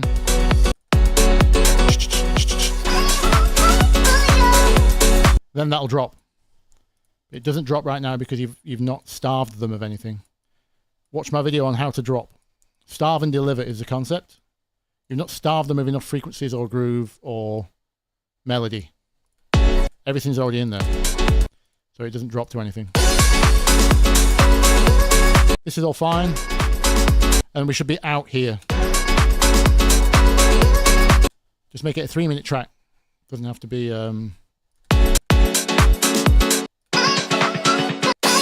Also, this is you need to make your mind up. Is this an extended mix or is this the radio? Because you have an extended outro, but you have no extended intro. Unless I missed something. No, I didn't. So there needs to be something for the DJ to mix in at the beginning, which is rhythmic. The drums need to be in. And then you can drop as your first break. This needs to be at either 30 seconds or a minute. But you need drums before that. And in your outro, fade the piano out. Because they need room to be able to fade in the next track. The hook of the next track. The hook of your track no longer matters because they're mixing out of this track now. The audience wants to know what's coming next. So those are my main roasts for Thomas. And what's the debate about? Oh, the vocals. Chipmunks. Yeah. I don't mind. I don't mind the chipmunk. It goes in cycles, right? It's again, it depends what drugs they're on. If you understand your audience, if you understand how they dance, what venue this is, what venue you can get this played in, or what venues you're playing at, if you understand the audience and their proclivities, chipmunk vocals can make sense. Like the pitch down vocals make a lot more sense for the ketamine crowd, right? Did you know that? You have to consider the culture and the audience at all times. Have the bigger picture in mind. It's not just can I make a cool track? It's like, who's it for? How's it going to spread? Why is it different to other people? What's the reason for making it? All of those other factors need to exist. Obviously, while you're trying to get good and you're just making your own tracks for your own personal, you don't necessarily need to consider that. But if you know that, just to let you know, that is a thing that is considered at the top end. Basically, you need to consider the culture that you're trying to appeal to. So Thomas, the Ket crowd don't like your track, but the ecstasy might.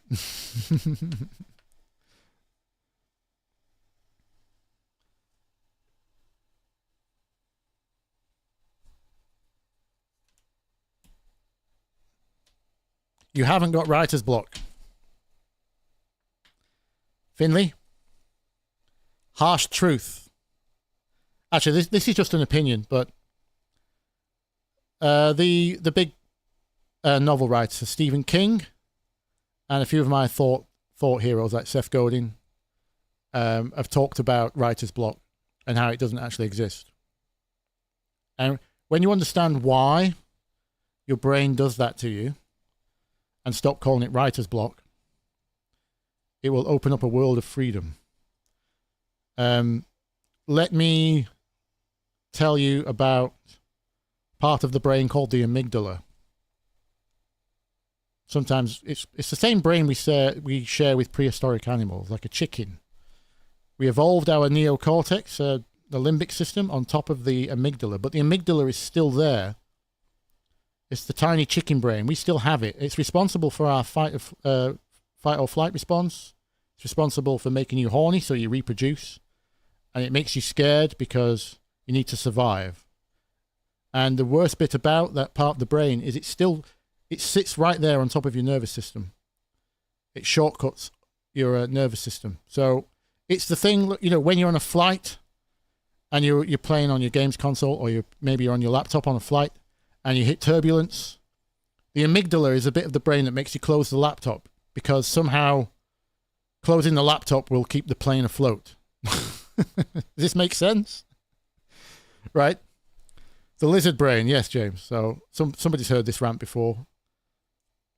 But the amygdala is, every time you want to do creative work, you know the proof that writer's block doesn't exist is because talker's block doesn't exist. No one has a problem talking. You can say anything. It just comes out, right? So the only difference between talking and writing is you're committing the words into some permanent form. Okay? With it, writing music, writing words, it doesn't matter. And what the amygdala is doing is, the amygdala doesn't know the difference between you doing creative work that's nervous and scary. Like, I'm not a public speaker, right? You could probably tell. But this, the chatting to you guys live is really nerve-wracking for me, okay? Believe it or not. You've been great, by the way. Thank you. But the amygdala doesn't understand something between... It doesn't understand the difference between, am I running from a saber-toothed tiger to survive, therefore I'm scared, or am I scared because I have to present something to the world which is original and creative, and I have to say, look, I made this. This is my thing. Which is scary. The brain, it doesn't know the difference. The amygdala thinks, you're doing something scary, stop it right now, or people are going to laugh at you. You're going to upload your track, it's going to fail, people are going to laugh. Then everyone will know your name, and it will be mud. You'll never be able to release a track again. None of the record labels will phone you. You have no other skills apart from music, so you can't get a job. Then you're going to starve and die. That's literally the whole process of the amygdala. It doesn't know the difference between, it's just trying to survive, right? So when it comes to doing creative work, the voice is, Stephen Pressfield wrote a book called The War of Art. And in that book, he called the same thing. He called it the voice of the resistance, which is a great name for it. So the voice is always there. It's telling you, stop, stop. This is scary. This is nerve-wracking. This is different. This might not work. This hasn't been done before. The excuse list is very, very long. It's like your watch later list on YouTube is 100 videos long now. You better go and watch something on YouTube instead because this music thing's not working out. It always has an excuse. That is the voice of the resistance. That's the amygdala kicking in, and your limbic system, the more clever part of your brain, turns it into some valid excuse for you not to do something brave. And that is what stops you committing an idea to the page. When in reality, you probably had 20 good ideas that night. But you just did not dare write any of them down or put the MIDI notes in or... So when you understand that writer's block isn't really a thing, it just kind of... Like, to do this YouTube channel, I had to decide... We knew ahead of time that it would take, if I could only afford to do one video a week, we knew ahead of time that it would take 2 years, that's 104 videos, every week before we got to our first 1,000 subs. When I say we, I mean me and my manager, Johnny, who helps me out on a lot of this stuff. Great guy. So we already understood, for the first 1,000 subs, it would take about 2 years of one video every week. And we knew the videos would be terrible to start with. But I still had to do them. And every week I had to turn up and produce something.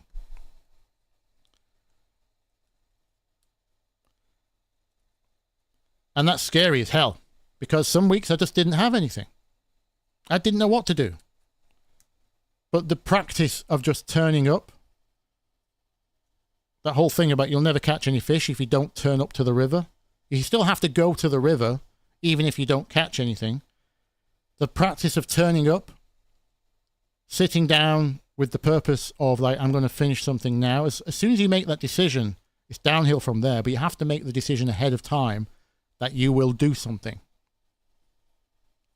And that is its own practice, turning up.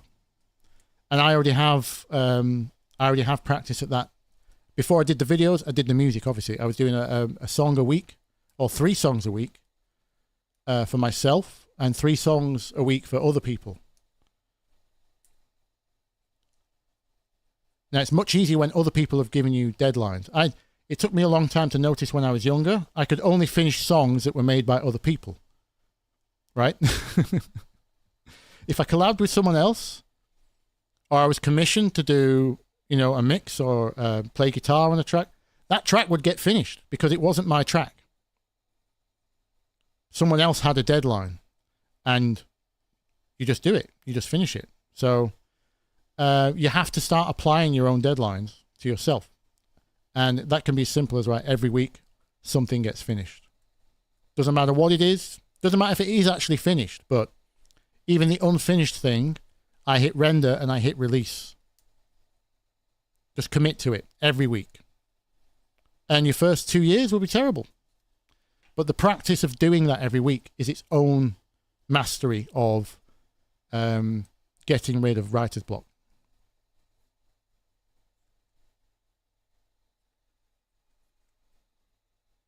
You just have to turn up and decide you're going to finish something.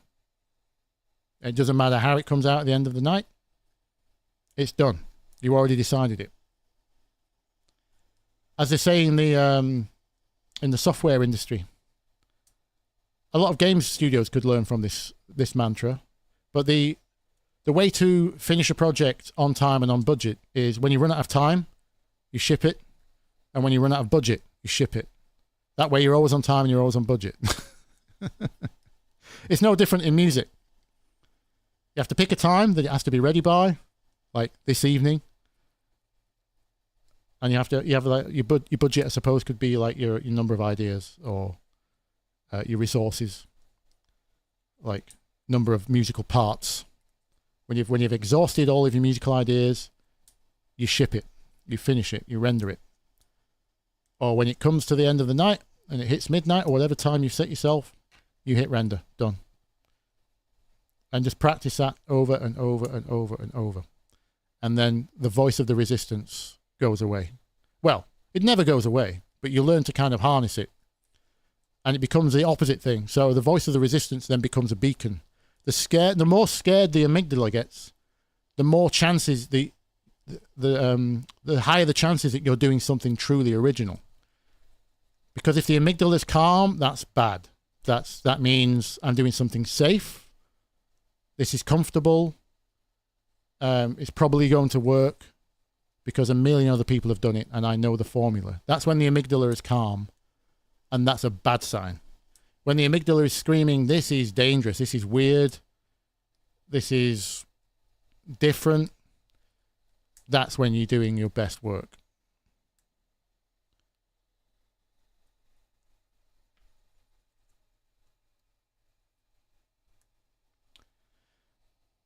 Brosif.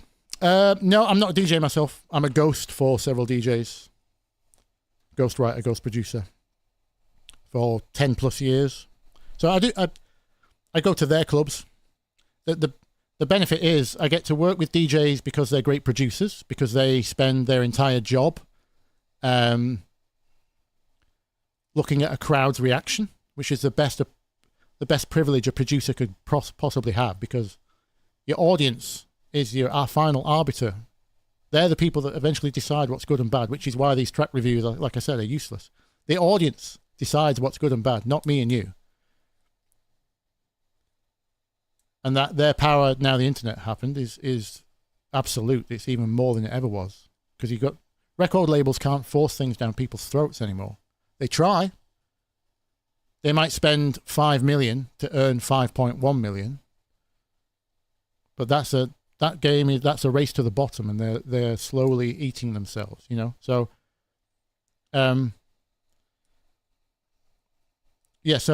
producers, I work with great producers, DJs. They tell me, right, at this point in the set, everyone stop dancing. Why? Let's analyze it. What happened to this track? Why didn't it work? Why did it not drop? Why is everyone stood there with the phones, but they're not moving their feet? Why are there no hands in the air? Why are the girls dancing, but the boys are not dancing? Or vice versa. All these observations. We get fascinating insight from a good producer that understands that he needs to look at he or she, should I say, needs to look at the audience. Luckily, we've got some great female DJs coming through right now, haven't we, by the way? I'm really enjoying the surge of good female DJs, like Nina Kravitz, yeah, things like that, by the way. Really welcome. We need some more women in the scene. Oh, yeah, you guys need to help me. So, you'll notice, I need your help. On my early videos, I made the speaking of getting women into the scene, we need to diversify. Sorry to sound by gender, but you know, I'm just generalizing. People other than men. It's always healthy for any industry. In my early videos, I started the video by saying, "Hi, guys and gals." And that was very much on purpose because I wanted the girls to feel welcome, the gals to feel welcome, right? So, but then more than one person has pointed out that might possibly be the same intro as a certain BBC presenter called Jimmy Savile. And if you're in the UK, that's a very bad look. I think 11% of my audience is from the UK. So I had to stop saying that and I'm not going to be the one to Google to find that out. I don't want that guy to be on my Google search history. So I can't say guys and gals anymore. What intro can I come up with that's inclusive to people other than men? That's the challenge. Let me know.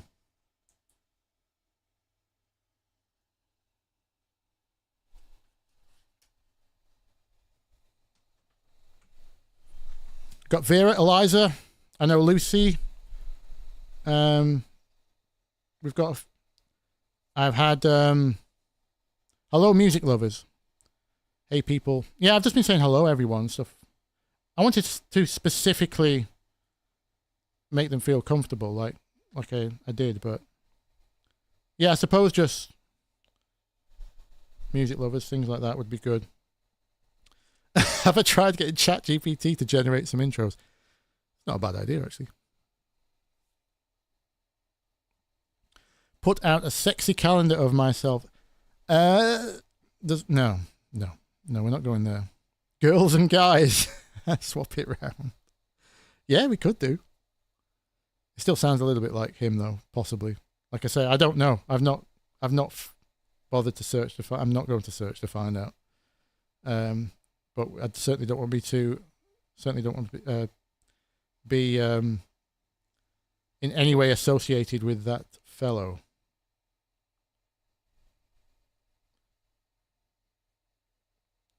Name is Ben, by the way. Ben. The B is for Ben. The lick thing just came from because I was originally mostly guitar. So a guitar lick is just like a riff, right? So lick is just a more common vernacular than riff in certain circles. Guitar lick as opposed to piano riff. They're interchangeable. My job at some point became, call the guy that does the riffs, does the licks, guitar licks, bring him into the project, be it dance project or I've done TV adverts, I've done all sorts of things. But yeah, so everyone just called me B in the studio. B for Ben. Hey B, give us one of them licks. So B the Lick kind of just became a thing. Terrible name. Hello Earth people. Notorious Tongue. But yeah, call me B, call me Ben. Technically christened Benjamin. But I think that was an argument between my parents. And they settled on calling me Ben, but christening me. My birth certificate says Benjamin, but they've never called me that. Not even when angry. So I think they kind of regret that. Obi-Wan.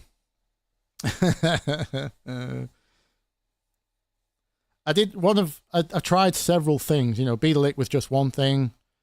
I had another thing called the Astrologist, which was like instrument musicology combined. I tried lots of brand things. One of them was called Jedi Audio or something. Audio Jedi. I think for a while my Facebook employment status said Audio Jedi because someone called me a Jedi once, or Obi-Wan. So I was like, that sounds cool. Let's do Audio Jedi. I think I tried to form a company under that, but that didn't go well.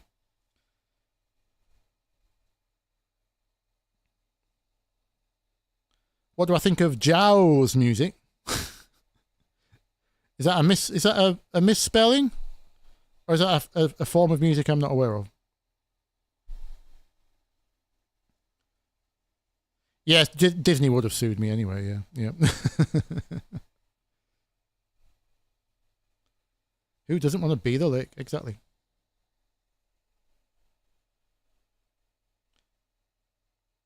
Jazz. Jows. Oh, Jows is an artist. I just read it as jazz, and then I noticed it wasn't spelled jazz, so my brain wrote off. And you didn't spell it with a capital, so I didn't assume it to be a name, a noun. No, I don't know. Is it Jows? Or do I? Do I? Let me just do a quick.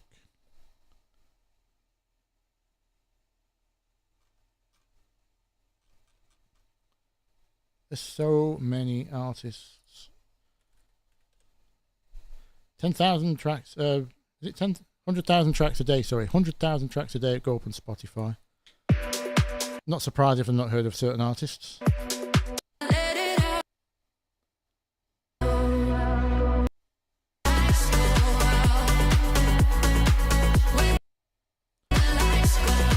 Last track sounds like. No, I don't know them. Sounds like melodic techno, stroke house, stroke progressive house, stroke. Tale of Us, in other words. Everyone's trying to be Tale of Us, aren't they, in anima? It sounds a bit like maybe that. Bit trancy. I'm not calling them a copycat, by the way. I'm just saying that's my first impressions on. It's it's in that genre. Bit Camel Fat. Camel Fat's later work, obviously. Post Cola. Like Breathe. It sounds like Breathe. I'm listening to Lights Go Out. Yeah. That sounds cool. I'll have to check some more stuff. Robert Miles. Da da da da da.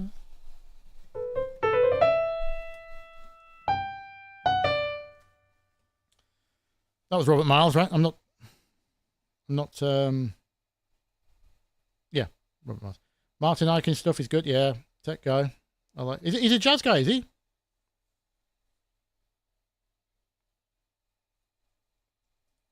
Well, you wouldn't know. You wouldn't know Martin Ikin was a jazz dude. He makes legit tech. And some ravey stuff as well.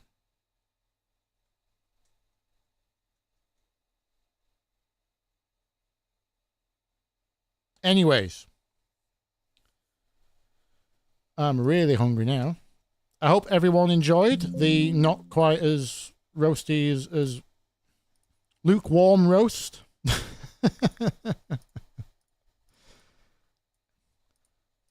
It wasn't exactly too hot, was it?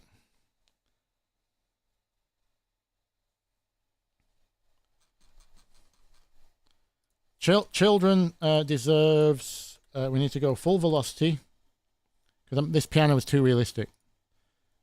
Talk about knowing your audience. So we go MIDI effects.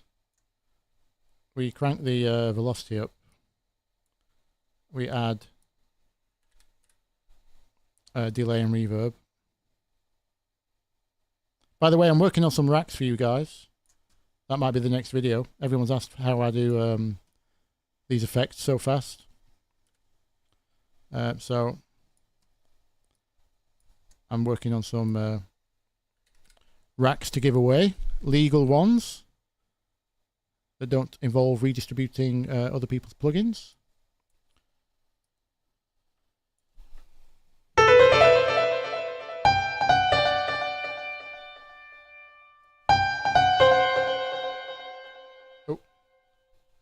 What key was I don't have perfect pitch. I only have perfect relative pitch.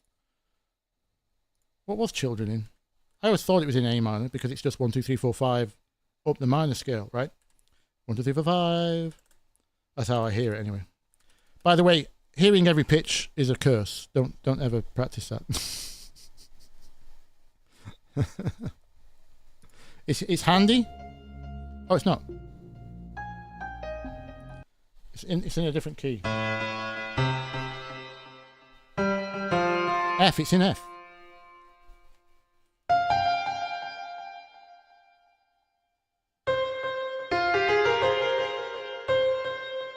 Is it? Hang on.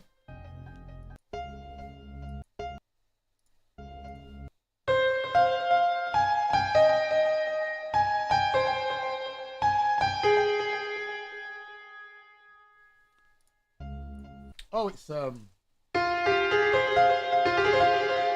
I'm mistaken. It's not 1, 2, 3, 4, 5. It's 1, 2, 3, 5, 1.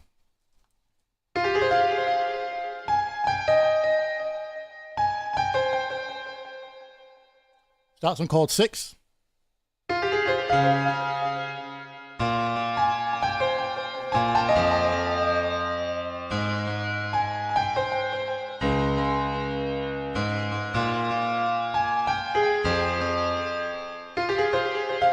Yeah, I misremembered it.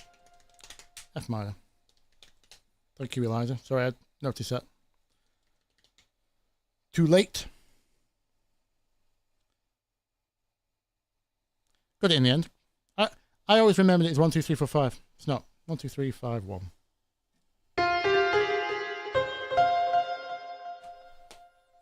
Reverb delay. Respace. Classic.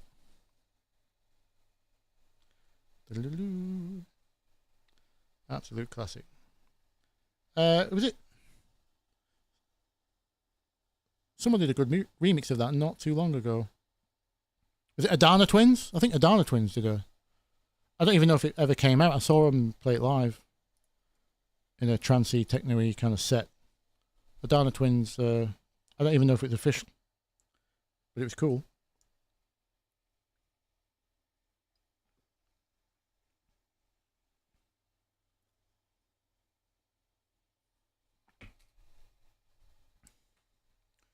Anyways, shall leave you guys to it. Thank you for the new submissions. I've seen a ton come through. I don't know if that's what the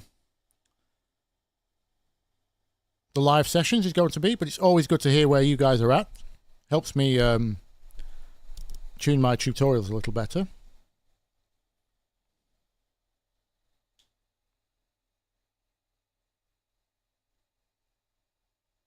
Robert Miles doing marathons. Ha ha. Is that a joke? Is that a pun? I never really liked this beard, but now it's growing on me, kind of thing.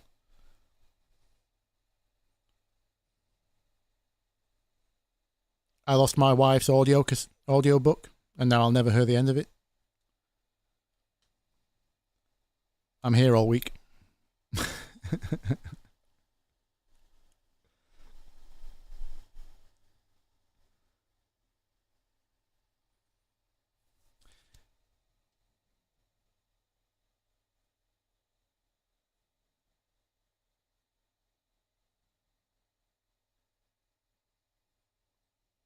Nice one, guys. Thank you, DMRG. Thank you, Zarank. Thank you, Rostovich. Those of you who missed your things, it will be in the VOD. And to the person who suggested it would be helpful if I did timestamps on the live videos, thank you. It's not quick, but I will get round to it at some point. So hopefully be able to skip through them past my tangent rants much faster. Thank you, Nathan. Thank you, Finley. Yeah, we'll get round to it another night. This was supposed to be the 10K celebration, which is now the 16K celebration. Thank you. Ridiculous. We went from 3,000 to 10,000 in 2 weeks, I think. After that Tech House video. That was redonkulous. Now we're on 16K. Unbelievable. So, I don't know if we're just going to have a roast on celebratory milestones, or if this is what the live streams will be. We'll find out, eh? Thank you, Binary. Is that Binary Solo? Is that how you would say that? Because you've got one as an I, one as an L, if so. But every time I see binary solo, I think of the comedy sketch from what they call the New Zealand duet that do musical comedy. Flight of the Conchords. They did a Daft Punk rip-off song. There they go. Yeah. Is it from that binary solo? Is it 00001 00111 001? Yep. Good taste, my man. Good taste. Yep. Right. I shall go eat. Have a great evening, everyone.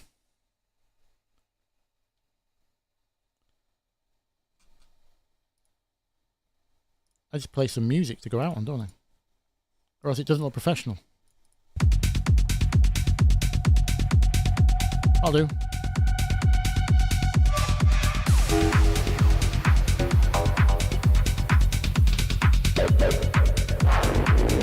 Nice one, Phil. Nice one, Lars. Thank you. Yeah, we'll get round to remixing, Phil. Thank you, Eliza. Thank you. Big love. Big love. Thank you.